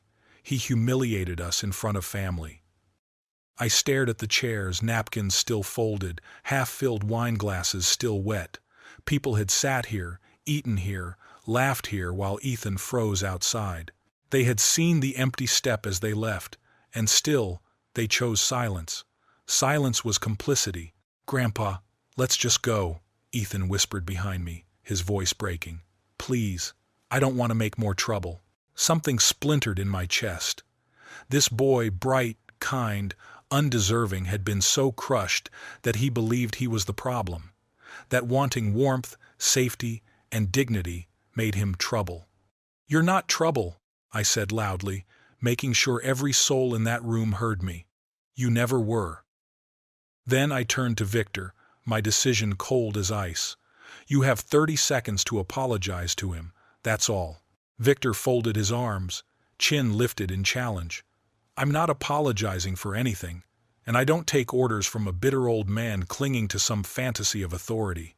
"Then we're finished here," I said. I slid my phone back into my pocket with finality. "Ethan, go gather what matters most to you. Tonight, you will never sleep on another frozen doorstep again. You're coming home with me." The silence that followed was deafening. Even the child's sobs slowed to hiccups, sensing the weight of what had just been declared. I knew, in that moment, there was no going back. Not for me, not for Ethan, not for this family. The door had been kicked open of the house, of the lie, of the cycle, and I swore if it cost me court, police, or blood, I would never let him step back into this prison of a home again. Ethan hurried up the narrow staircase to the second floor, his steps quick but unsteady. I heard Victor's heavy boots pounding the wooden floor behind us, his voice booming up the stairwell. "This is kidnapping. You'll be arrested for kidnapping. Good luck explaining to the police why my grandson was left outside in 5-degree weather for 4 hours." I shot back without turning around. At the top of the stairs, Ethan led me down a short hallway to a cramped room at the back of the house. When he opened the door, the sight stopped me cold. The room was so small that the door nearly grazed the edge of the bed when pushed open. A thin, worn blanket lay on a sagging mattress, the sheets frayed from years of use. The only window faced north, leaking cold air through gaps that had never been sealed. A stale smell of damp clung to the corners, mixed with the draft. In one corner, collapsed cardboard boxes still bore faded labels old storage dumped here long before Ethan ever slept in it. It wasn't a bedroom, it was a storage closet dressed up as one. "This is where you sleep?" I asked, my voice tight. Ethan nodded, pulling shirts from a rickety wardrobe and stuffing them into a rough canvas bag. Each time he folded an item, his shoulders trembled, whether from cold or from swallowing back tears, I couldn't tell. He didn't look at me. He didn't dare look at the doorway either, as if avoiding the possibility of meeting his mother's eyes. "Victor said the basement room was for guests, and the other upstairs room was for my sister," Ethan murmured. "He didn't call her our sister, just my sister. Even in his own home he was the outsider. The lowest rung. The one who received the worst room, the fewest rights, the least affection. Take everything that matters most to you," I told him, planting myself in the doorway like a guard. "We will not be coming back for anything. Ethan, think about what you're doing." Clara appeared at the doorframe, her face streaked with tears. Her voice cracked as she whispered, "This is your home, your family." "Some family?" Ethan muttered, folding his Dayton University sweatshirt and sliding it into the bag. He lifted his eyes to hers, and in them burned 3 years of bruises, silence, and disappointment. "Real families don't lock each other outside to freeze. Victor said it was to teach me responsibility by giving me hypothermia." His words hit Clara like a blow. She faltered, clutching the doorframe for balance. "Last week," Ethan continued, his voice breaking but steady, "he made me sleep in the garage because I left a single cup in the sink." "A cup?" my own voice caught, half fury, half disbelief. Clara wiped her eyes, trembling. He just has high standards. He only wants you to grow up stronger, more responsible. He doesn't mean harm." But the excuse sounded hollow, even to her own ears, like a line rehearsed too many times. Ethan zipped his bag and looked directly at her. "No. He wants me gone. And you know that." Clara staggered back a step, as though the truth hit harder than any accusation I could make. We descended the stairs together, and there he was, Victor planted at the bottom like a sentry, arms akimbo, his shadow stretching up the wall to swallow the stairwell whole. Every step closer, the weight of the house seemed to press heavier, as though the walls themselves bent to his will. "You're leaving this house, boy," Victor barked, "and you will never come back." "Good," Ethan said, and for the first time that day, his voice carried steel. The front door still hung ajar from when I had kicked it open earlier. A gust of winter air swept inside, rattling the holiday decorations strung across the doorway. The string of Christmas lights flickered, trembling violently, their glow stuttering like the lies that had papered over this family for too long. I could see my truck idling in the driveway, exhaust curling into the night air like a beacon of escape. "Ethan," Clara called out as we reached the threshold. Her voice was soft, desperate. He stopped, turned back to her one last time. His eyes glistened, though his tone was firm. "You say you love me, Mom, but if you loved me, you wouldn't have let this happen." And with that, he stepped into the cold, carrying his bag and the last shreds of his trust. We walked in silence toward my truck, our breath visible in the freezing air like smoke from two exhausted engines. I heaved Ethan's bag into the bed, then steadied him into the passenger seat before circling to the driver's side. In the rearview mirror, I caught sight of them still gathered under the porch light, shadows etched against the glow. Clara trembled as if her legs might give out. Victor stood rigid with his fists clenched at his sides, and the younger girl clung to the doorframe as though it were the last anchor of normalcy in a world that had just cracked apart. When I turned the key, the engine roared to life, and the headlights carved two pale beams across the snow. The front door remained wide open, warm light spilling onto the porch, only to be shredded by gusts of winter wind. The image struck me like a cruel metaphor, a fortress that had lost its prisoner, its glow no longer comforting but hollow. "Ready?" I asked as I eased the gear shift into reverse. "I've been ready for 3 years," Ethan whispered. He pulled the coat tighter around his shoulders, then leaned his head against the cold glass of the window, watching the blur of Christmas lights recede into the night. He inhaled deeply like someone relearning how to breathe after years of suffocation. The tires crunched over the icy driveway, each crack of frozen snow sounding like the breaking of chains. We rolled past houses dressed in wreaths and twinkling lights, where other families were finishing pumpkin pie, laughter and the clink of dishes echoing faintly through fogged windows. It was a world Ethan should have belonged to, a world stolen from him for 3 long years. Classic rock hummed from the radio, the heater blasting full force. For the first time since I'd arrived, Ethan's shoulders eased, his chest rising and falling without tension. Each passing block seemed to strip away another layer of weight, until at last, a fragile glimmer of freedom flickered in his eyes. "Thank you, Grandpa," Ethan murmured softly as we turned onto the main road leading toward the interstate. "I still can't believe you actually came for me." "You should have come sooner," I answered, each word weighed with truth. "You should have let me see what was happening." "I tried. I just didn't know how to say it." We drove for several minutes in a silence that felt less like emptiness and more like release. Only the sound of the wind whistling through the seams of the cab and the steady crunch of tires grinding over snow broke the quiet. Every so often, I glanced sideways and saw Ethan clutching his bag tightly, his fingers trembling slightly as if some part of him still couldn't believe he was free. The familiar burden of family responsibility pressed down on me again, heavy but not unwelcome. It was the weight Helen and I had once carried together. This boy needed protection, a place to mend, a chance to grow into the man he was meant to be. "Tell me about school," I said as we merged onto Interstate 75 North.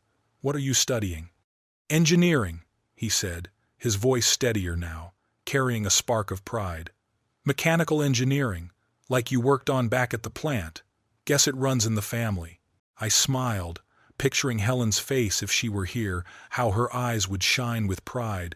"We'll figure out tuition. Don't worry about that." "Grandpa, I don't want to be a burden." "Son, you're not a burden. You're family, and family looks after one another." The drive seemed shorter than usual.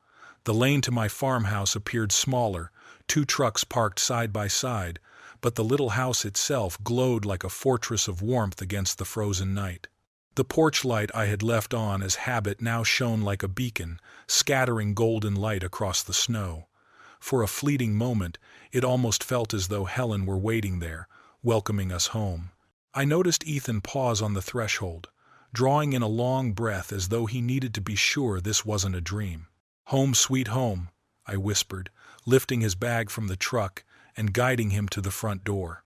The key turned smoothly in the lock, and a wave of warmth rolled out to meet us, coffee lingering faintly in the air, lavender sachets Helen had tucked into drawers years ago, still offering their perfume. The house was modest, a weathered farmhouse with old rugs and furniture long past their prime, but it was ours, paid for, steady, and safe. "Remember where the guest room is?" I asked as we crossed the living room. "Yeah," Ethan said with visible relief, glancing down the hall. "End of the hallway, next to my old room. It's so warm in here." "It's always set at 72, I told him. "Your grandmother used to say life's too short to shiver inside your own house." I showed him into the guest room. The bed was covered with a quilt Helen had stitched by hand, uneven stitches she once laughed about as love's fingerprints. A small lamp sat on the nightstand where Ethan had once read comic books as a boy. Photos lined the walls, family gatherings over the years, including pictures of Ethan at every stage of childhood. I saw him hesitate, resting his fingers gently on one photo, a 12-year-old boy in a baseball cap. His eyes wavered, as if confirming that yes, there was still a place in this world for him. "There are extra blankets in the closet," I said. "Make yourself comfortable. This is your room as much as it ever was." "I'll cook us some dinner," I added, heading toward the kitchen.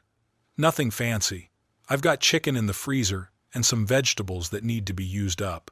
"I can help," he said quickly, eagerness flashing in his voice. I could hear the hunger in his tone, not just for food, but for the chance to belong, to contribute. "All right," I said with a smile, "but remember, this is your home, not a job." We worked side by side in the kitchen, moving easily around each other. The rhythmic chop of the knife, the hiss of running water, and the scent of garlic and onions frying soon filled the space. The kitchen became the heartbeat of the house again, replacing the shouting and cruelty of earlier hours with the simple cadence of family life. Each time Ethan chuckled at his own clumsiness, I heard the sound of youth returning, the sound of something precious stolen for 3 years, and now, slowly, finding its way back. "Tell me more about what happened," I said quietly as I rubbed spices into the chicken. "Start from when your mother married Victor." Ethan was silent for a long time, as though weighing each word. It started small, comments about me loading the dishwasher wrong, leaving my shoes in the wrong place. Then it got worse. How much worse? "He controlled everything," Ethan said, his voice dropping lower. "When I ate, what I ate, when I could shower, when I could use my phone, he made my mom choose him or me, and she chose him." The words struck like iron in my chest. I gripped the counter to steady myself. "You mean, she let you stay with him instead of standing up for you?" Ethan nodded, his hands moving mechanically as he sliced carrots. "Remember last Christmas, when you came over and I barely spoke at the table? Victor told me not to speak unless someone asked me directly, and Mom said nothing to stop him." The memory hit like a punch to the gut. I had brushed it off as typical teenage moodiness. I had even joked with Helen later, saying kids these days didn't know how to hold a conversation, but it hadn't been moodiness, it had been silence forced upon him. "Why didn't she stand up for you?" I asked, though I already knew. "She was scared," Ethan said flatly. "She told me once that if she left him, she'd lose the house and we'd end up back in that apartment complex. She didn't think she could take care of us alone." I slid the chicken into the oven and went to the fireplace, crumpling newspaper and stacking kindling. The familiar ritual steadied me as the fire caught, snapping and crackling. "Come sit with me," I said, motioning toward the chairs near the hearth.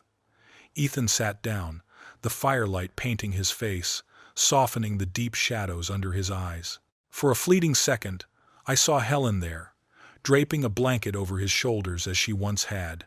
"Tell me about the good things," I urged. "Tell me about school, about your friends." For the first time that day, Ethan smiled. "Last semester, I made the dean's list, and I've got a friend, Ryan, he's teaching me to play guitar." "Your grandmother always wanted to play guitar," I said, pointing to a framed photo on the mantel. Helen at 20, laughing, holding an old acoustic guitar. She always said music is the language of the soul. I remember her saying that, Ethan murmured, gazing at the picture with new appreciation. I miss her. I miss her too, son. I miss her too. We talked until the chicken was done, sharing memories of Helen and planning for Ethan's spring semester. The house filled again with warmth and laughter, the kind of laughter I hadn't heard since before Helen's passing. When we sat down to eat our simple but filling meal, I studied Ethan across the table, really studied him. The fear in his eyes was receding, replaced by something fragile but unmistakable, not quite joy, but hope, the faint shimmer of trust, stubbornly alive despite years of cruelty. Tomorrow we'll call the university, I said, cutting into the chicken. We'll make sure your financial aid is secure, and if you want a part-time job, we'll figure that out too. Grandpa, you don't have to do all this for me. Yes, I do, I said, meeting his gaze firmly, because that's what family does. And for the first time in years, the word family felt whole again. The phone rang just as we finished dessert leftover pie I'd found in the freezer. The sound shattered our fragile peace like glass, and I saw Ethan tense, his hand jerk so hard he nearly spilled his coffee. I glanced at the caller ID and felt my jaw clamp. Clara. Before I could decide whether to answer, 3 hard blows rattled the front door, nothing like a neighbor's tentative tap. This was the commanding knock of someone who expected immediate compliance. The second volley hit even harder, each thud like a hammer strike that made the hallway frames shiver crooked on their hooks. Ethan flinched, burrowing deeper into the blanket, eyes wide, pleading without words that I not let that other house reclaim him. "Stay behind me, son," I said, setting my cup down and moving to the foyer. I flicked on the porch light and peered through the peephole. 2 uniformed officers stood on the stoop, breath fogging in the cold. Behind them, like predators waiting for the signal to lunge, hovered Victor and Clara. A gust cut through the jam when I cracked the door, but it wasn't as cold as Victor's stare, face flushed, the faint sour edge of liquor hanging even at this distance. "Mr. Burke," the lead officer called in a calm, practiced baritone. "Police, we need to speak with you." I opened the door wider, planting myself so they couldn't immediately see into the living room. "How can I help you, Sergeant?" Victor lunged a step, jabbing a finger past the officers as if he could poke a hole through me. "Officers, that man kidnapped my stepson. He broke into our home and hauled the boy out without permission." The lead cop, middle-aged, tired eyes that had seen too many living room wars, raised a hand, a quieting signal. "Sir, we're going to sort this out. Mr. Burke, is there a young man named Ethan Green here?" "Yes," I said evenly. "My grandson is here." "He abducted him," Victor pushed on, voice pitching high, "kicked in our door like a criminal, and dragged him away from his family." The younger officer flipped open a notebook. "Did the boy come willingly, sir?" Before I could answer, Ethan stepped to my side, still wrapped in the sofa blanket. His voice shook like a new flame in a draft, small as a breath, yet clear enough to hush the room. "I want to be with my grandpa." Victor snorted, but the sound didn't land like he meant it to. A flicker of unease flashed in his eyes before the sneer returned. "See? He's filled the kid's head with lies, turned him against his own family."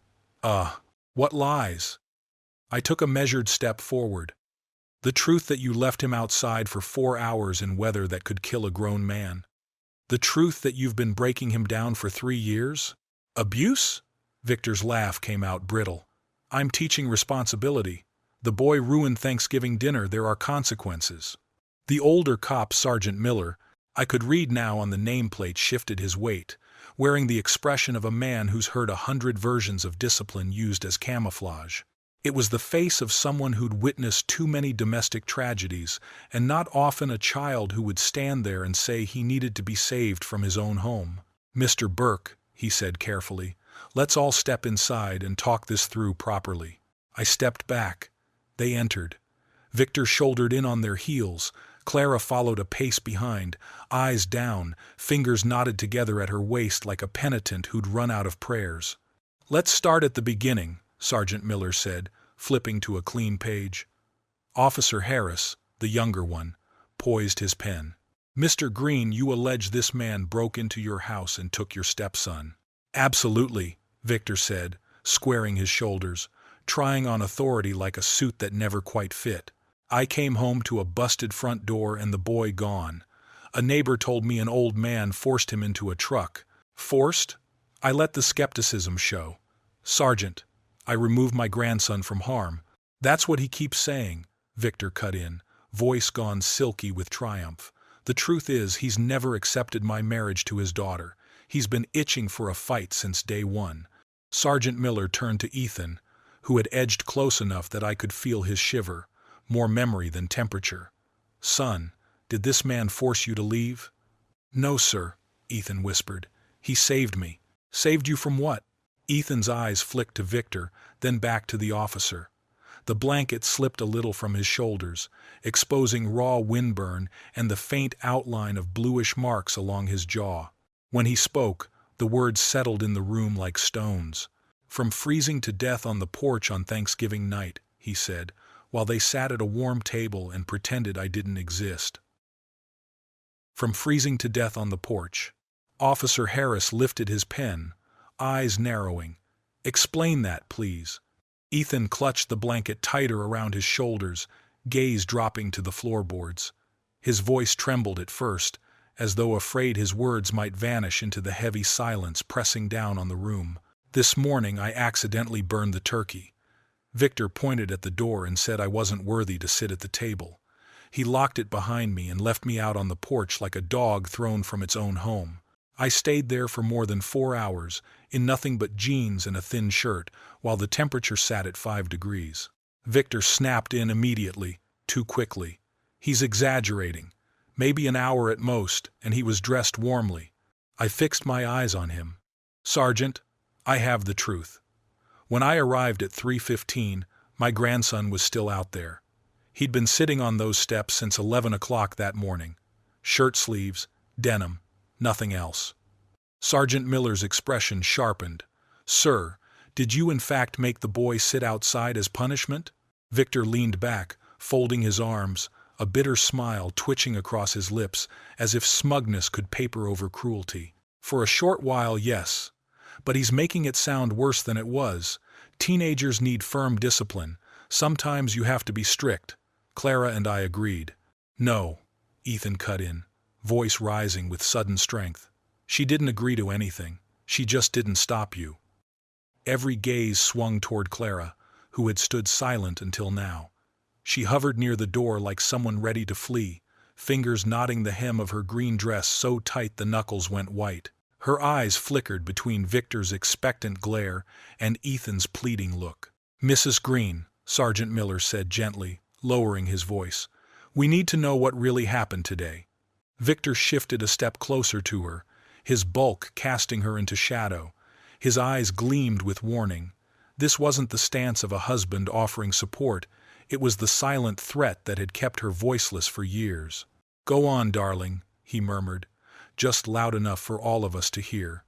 Tell them how your father poisoned Ethan's mind against his family. Sir, step back and let her speak, Sergeant Miller ordered firmly. For a heartbeat, the room froze. I could hear the wall clock ticking, each second slicing deeper into Clara's silence. Finally, her lips parted. Her voice emerged as little more than a whisper.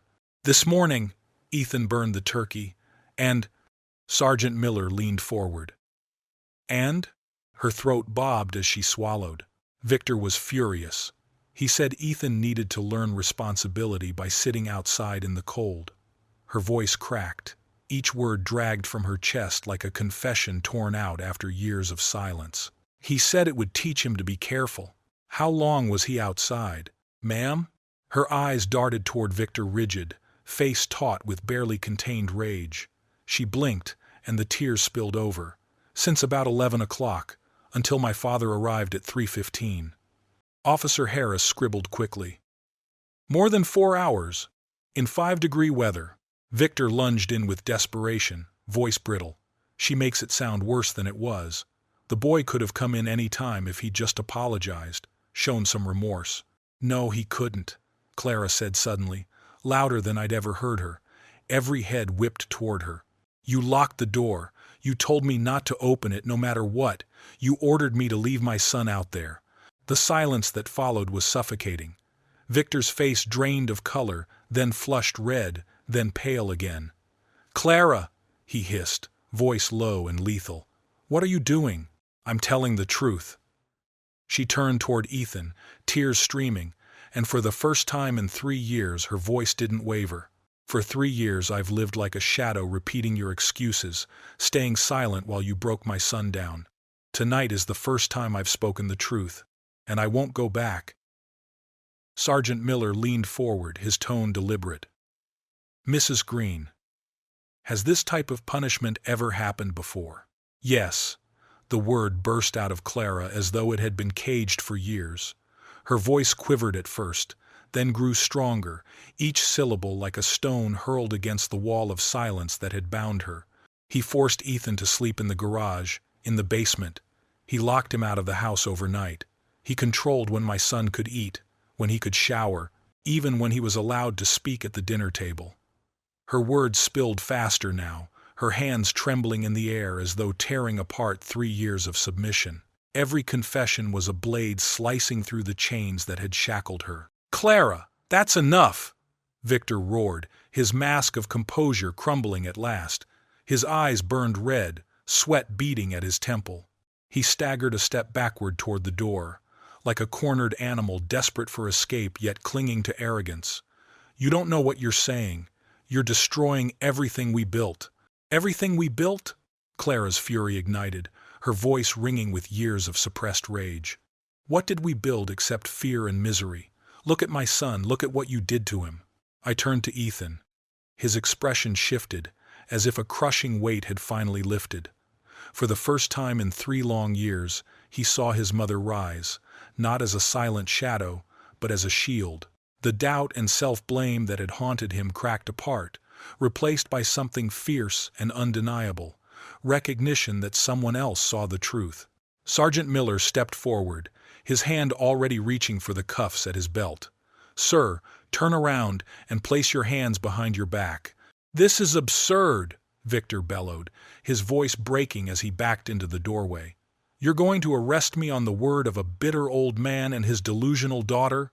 "On the basis of material evidence, corroborating testimony and endangerment of a minor," Sergeant Miller replied evenly, snapping the cuffs open.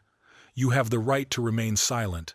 Victor jerked his arms violently, trying to resist, but the steel closed with a sharp metallic click that rang through the living room like a final verdict. The cold bite of iron sealed the end of his power. Held between the 2 officers, Victor twisted to glare back at Clara. His shoes scraped the hardwood, shrieking like claws dragged across glass. His eyes blazed with venom. "You'll regret this betrayal. You'll lose everything, the house, the money, all of it. Without me, you are nothing." Clara lifted her chin, her voice trembling but unbroken. "Better to be nothing than to watch you destroy my son." In that instant, the years of servitude drained from her face, leaving behind the strength of the woman who had once raised Ethan alone. The door slammed shut behind Sergeant Miller, Officer Harris, and their prisoner. The sound reverberated through the quiet house like a bell marking the end of a long, bitter era. Clara collapsed into a chair, her entire body shuddering. Her hands clutched her chest as though trying to hold her heart steady. No longer the measured tears of survival, now the sobs tore out raw and unrestrained, soaking the green fabric of her dress. Ethan rushed to her side, kneeling on the rug. He took her trembling hands in his own voice steady and warm. "Mom, it's over now. You don't have to be afraid anymore."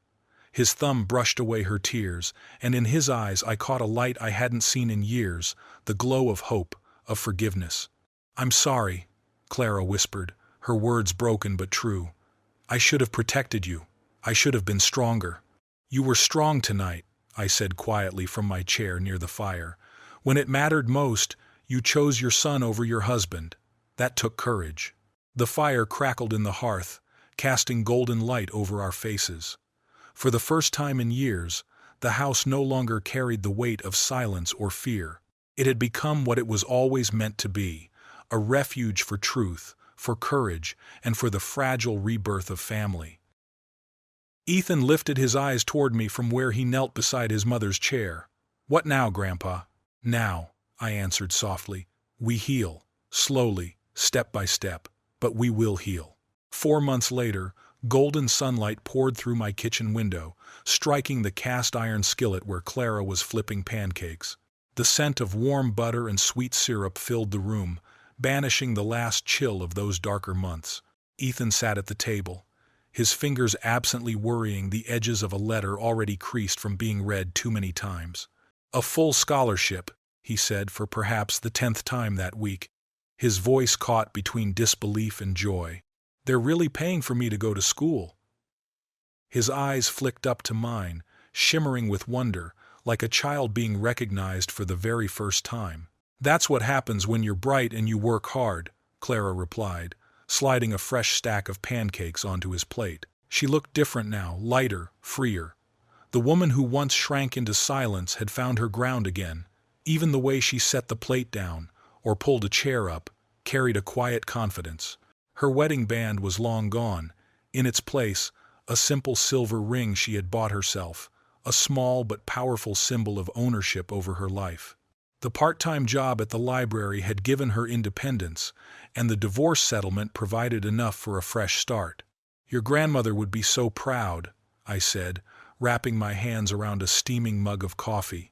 For the first time since Helen's passing, the kitchen pulsed with real-life laughter, overlapping voices, the comforting messiness of family. Clara had moved in with us after Victor's conviction. The old living room was now hers, furnished with soft throws and books stacked in neat rows. The basement, once a place of punishment in Victor's house, had been remade into a proper bedroom for Ethan. Warm, safe, with a window that opened to the morning air. "Dad," Clara asked one morning at breakfast, "are you sure you don't mind us staying indefinitely? I know you're used to living on your own." "Independence is overrated," I said with a smile. "Family is what matters. Besides, someone's got to make sure Ethan doesn't burn the kitchen down trying to cook." "It happened once," Ethan laughed, "and the fire was tiny." The phone rang then, and Clara answered. "Burke residence." "Oh, hello, Ryan." "Yes, he's here." "Guitar practice at 4? "Sure, I'll tell him." She hung up and turned toward us. "Your friend wants to know if you're still planning on that talent show." "Talent show?" I raised an eyebrow. "You never mentioned a talent show." Ethan's grin spread wide, boyish and confident. "It's nothing major. Ryan and I are just doing an acoustic set, some classic rock you'll definitely recognize. I'll be in the front row," I promised. Later that morning, I found Clara arranging new photographs on the mantel beside Helen's. Her hands trembled slightly, but her eyes were steady, as if stitching together torn memories into a warm quilt for us all. There was a picture of Ethan's high school graduation we had missed because of Victor, one from our fishing trip last month, and one of our first real Christmas together in years. "Any news about Victor?" I asked, though part of me dreaded the answer. "His lawyer called yesterday. Supposedly the anger management program is going well, but he lost his job at the supermarket. He's moving to Cleveland to live with his sister." Clara shrugged, the sympathy gone from her tone. "The farther, the better."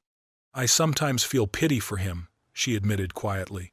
"But then I remember what he did to Ethan, and the feeling fades." That afternoon, while Ethan practiced guitar inside, Clara and I worked in Helen's old garden bed. The soil was damp and cool under our fingers, but planting seeds brought a strange sense of renewal. Clara knelt, pressing small shoots into the earth, her eyes bright in a way I hadn't seen in years. "Dad," she said, yanking stubborn weeds with fierce determination, "I need to thank you again. If you hadn't come that day—" "You don't need to thank me," I interrupted, turning a clod of dirt with the spade. "I did what any grandfather would do." "No, you risked everything to save him. You could have been arrested, charged with kidnapping. But I wasn't. The truth won in the end." She smiled faintly, brushing dirt from her palms. "Helen used to say that too. She was a wise woman," I said. "Smarter than you, that's for sure." That evening, we fell back into routines that had seemed impossible only months before sharing dinner. then watching a game show or a movie together. Nothing glamorous, nothing grand, but steady, safe, exactly what we all needed. Ethan strummed his guitar softly in the corner, Clara penciled in her crossword, and I leafed through the evening paper. The sounds overlapped not in chaos, but in harmony, the background music of a real home. During a commercial break, Ethan set down his guitar. His voice was steady, his grip tight on the neck of the instrument. "Grandpa, I've been thinking about changing majors." "From engineering to what?" I asked. "Social work. Maybe counseling." His gaze locked onto mine, serious and unflinching. "I want to help kids who've been through what I've been through." The surge of pride that rose in me was so strong it nearly stole my breath. A boy who had every right to turn bitter was instead choosing to turn his pain into light for others. "That's a noble path," I said. "Your grandmother always said the best way to heal is to help someone else avoid the same pain." "She really said that?" he asked softly. "She did, along with 1,000 other wise things you'd do well to remember." Later, as night fell and Clara dozed off in her chair, Ethan and I stepped onto the back porch. The sky stretched wide, littered with stars. A sudden streak of light, a shooting star, slid across the heavens, and for a moment we stood in silence, as if Helen herself were whispering to us from afar. "Ready for fishing season?" I asked. "Can't wait. Think we'll catch something bigger than last year?" "With your luck? Probably a whale," I teased. We laughed together, easy and unguarded, 2 generations of Burkemen, reunited through fire and truth, standing shoulder to shoulder beneath the stars. In a few months, Ethan would head off to college, carving out his own life. But the foundation was firm now, built on honesty, protection, and a love that asked for nothing in return. "Grandpa," Ethan said quietly as we stepped back inside, "thank you for everything." 4 months later, morning sunlight streamed through my kitchen window, turning the dust motes in the air into flecks of gold. The light fell across the old wooden table, worn smooth by decades of family meals, making it glow with a warmth that felt alive again. The scent of sizzling butter and sweet syrup mingled with the steam rising from my chipped coffee pot, creating the unmistakable atmosphere of a home restored. At the stove, Clara flipped pancakes with steady hands. Her smile no longer looked forced. It carried strength now, confidence born from survival and rebuilding. As she set a plate in front of Ethan, her fingers brushed the new apron she'd bought herself, a simple thing, yet it spoke volumes of her newfound independence. The wedding band that once weighed her down was gone, replaced by a plain silver ring she had chosen for herself, a quiet declaration that her life was hers again. Across the table, Ethan sat hunched over a letter, its creases proof of how many times he had unfolded and read it. Every so often, his fingertip traced the red seal of the university, as if he still needed to prove to himself that it was real. "A full scholarship," he said again, his voice balancing disbelief with pride. "They're actually paying me to go to school." His eyes lifted toward me, bright with hope, but carrying the tremble of a young man on the edge of something new. "That's what happens when you're smart and you work hard," Clara said, sliding another stack of golden pancakes onto his plate. I sipped my coffee and studied them both. The kitchen, once hollow with silence after Helen's passing, now throbbed with laughter, overlapping voices, and the comfortable mess of family life. My heart swelled as I thought of how proud Helen would have been, watching her daughter stand tall again and her grandson step into his future. Clara had moved in for good after Victor's sentencing. The living room became her sanctuary, filled with stacks of library books and soft blankets. The basement, once a place of punishment, had been transformed into Ethan's bedroom, a space truly his own. Posters of his favorite bands covered the walls, his guitar leaned proudly in the corner, and for the first time in years, he had a room that reflected who he was, not who someone else wanted him to be. "Dad," Clara said as she sat down, brushing a strand of hair behind her ear, "are you sure you don't mind us staying here indefinitely? I know you've gotten used to living alone." "Independence is overrated," I said with a small laugh. I glanced around the kitchen at the mismatched mugs, the dish towel draped carelessly over a chair, and I realized that it was their presence that made this house whole again. Family is what matters. Besides, someone's got to make sure Ethan doesn't set the place on fire when he tries to cook. It was one time, Ethan protested with a grin, and the flames were tiny. The phone rang, and Clara answered. Burke Residence. Oh, hello, Ryan. Yes, he's here. Guitar practice at 4 o'clock? Of course, I'll let him know. She hung up and turned to us, her smile widening. Your friend Ryan wants to know if you're still on for the talent show. Ethan sat up straighter, trying to hide the grin tugging at the corners of his mouth, but failing. That friendship, perhaps even something more, had clearly given him new energy, a spark I hadn't seen in him for years. Talent show? I raised an eyebrow. You didn't mention anything about a talent show. Ethan's grin turned into a full smile, one that reminded me of the boy he used to be before the years of hardship. It's nothing big. Ryan and I are doing an acoustic set. A few classic rock songs you'll definitely recognize. I chuckled, memories stirring. I thought of my youth, of playing harmonica on the porch, and of Helen singing in the church choir, her voice lifting above the rafters. And now Ethan, guitar in hand, ready to take a stage. A thread ran through us, Helen, me, Ethan, woven tight by music, memory, and love. I'll be in the front row, I promised, my voice thick with pride. After breakfast, I found Clara standing at the mantel, carefully rearranging photographs. Her hands trembled slightly as she brushed dust from the old frames that still held images of Helen. It was almost as if she were whispering an apology to the past. When she placed the new family pictures beside them, the ones from Ethan's high school graduation, we had nearly missed because of Victor, the fishing trip we had taken last month, and that radiant Christmas morning that had finally felt like Christmas again, she paused. I caught her lips move in a soft murmur.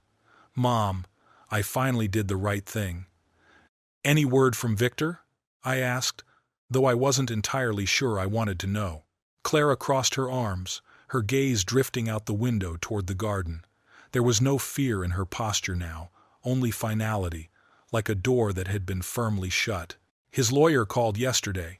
Apparently the anger management therapy is showing progress, but he's lost his job at the supermarket. He's moving to Cleveland to live with his sister. Good, I said flatly. The farther away, the better. Sometimes I almost pity him, she admitted. Then she shook her head. But when I remember what he did to Ethan, that pity doesn't last long. That afternoon, while Ethan practiced guitar inside, Clara and I worked in the garden, preparing the soil for Helen's old vegetable beds. The ground was still damp and stubborn from winter, and when I turned over a clump of earth, the smell of wet soil rose up, carrying me back to springs long past.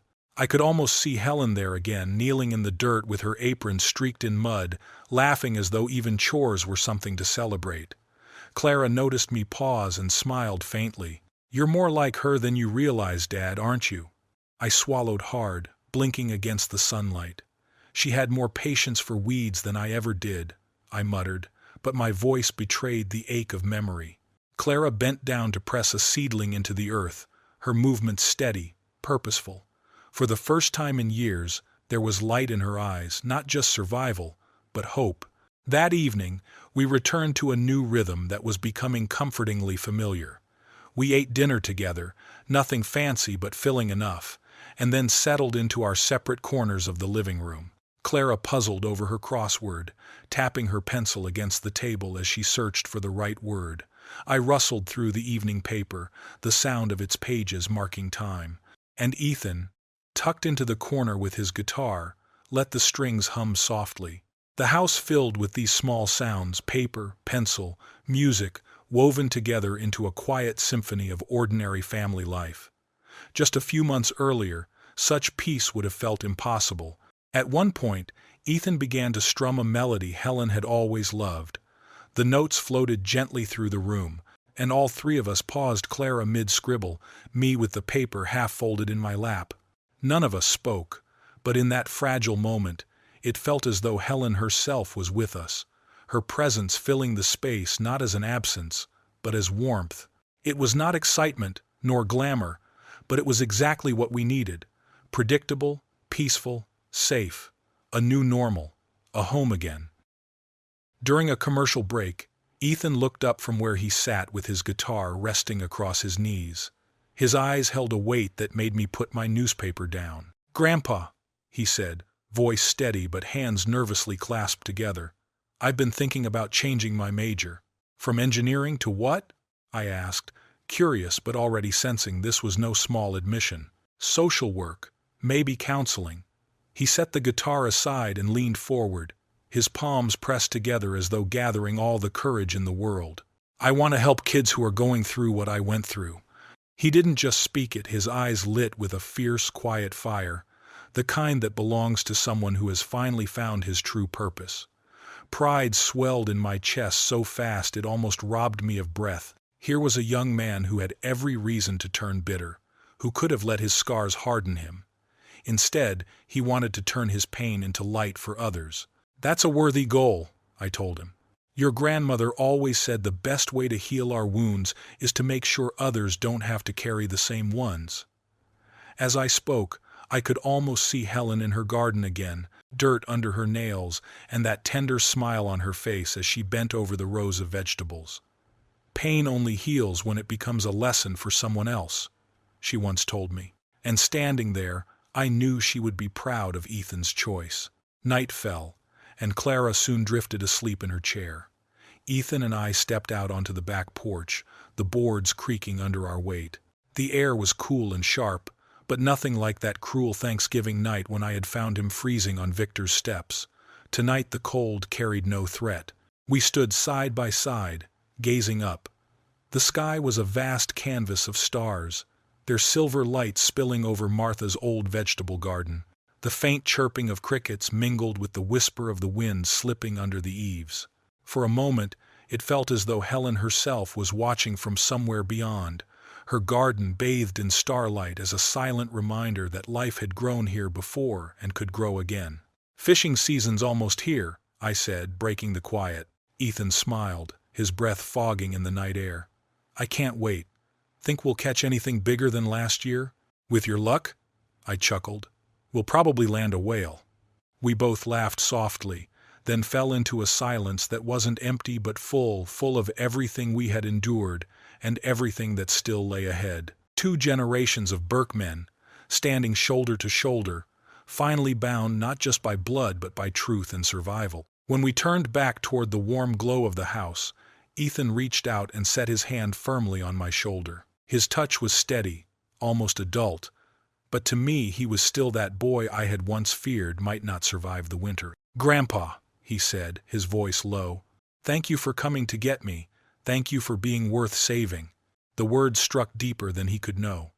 I nodded, unable to trust my voice. Later, when we locked the doors and shut off the lights, the house seemed brighter than ever.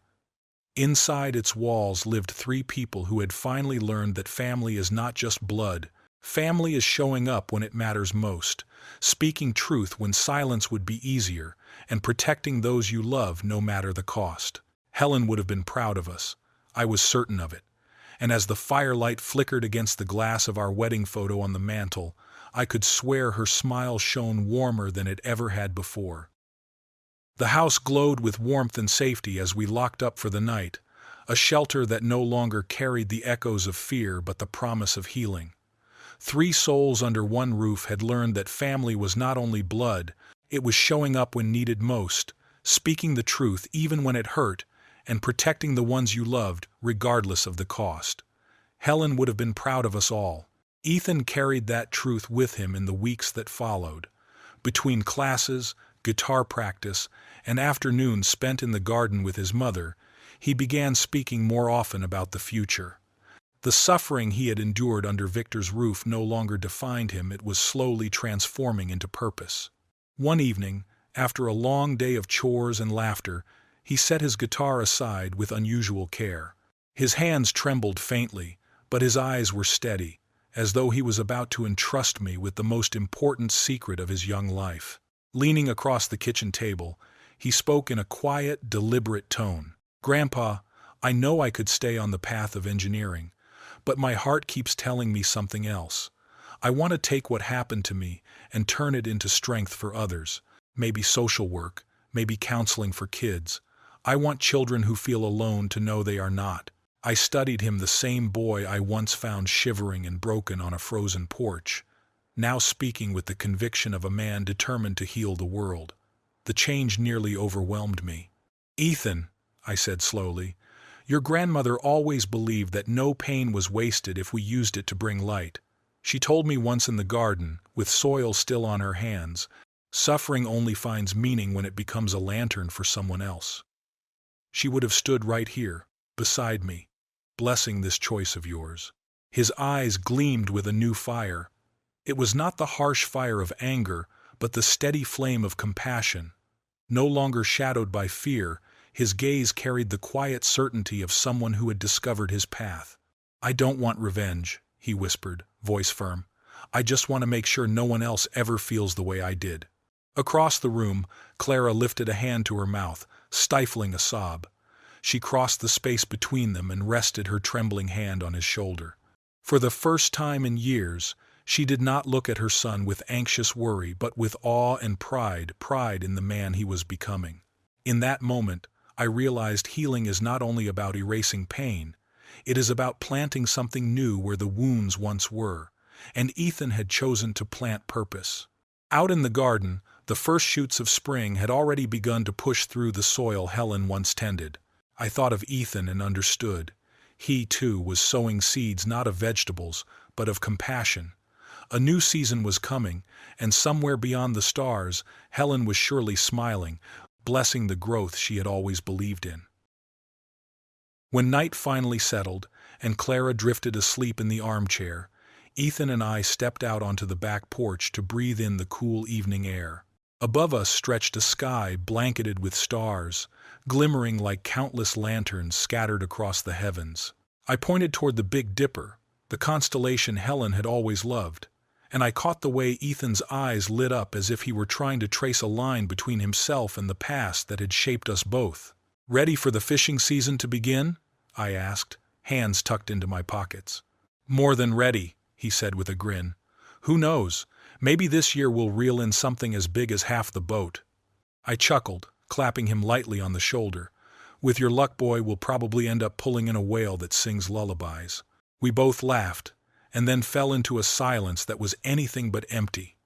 We stood there side by side, our shoulders almost touching, each breath rising in white clouds that dissolved into the night. That silence felt like a thread, invisible yet unbreakable, binding two generations of Burkes together. For the first time in years, it wasn't pain or survival that tied us, but something steadier, trust, protection, and a love that asked for nothing in return.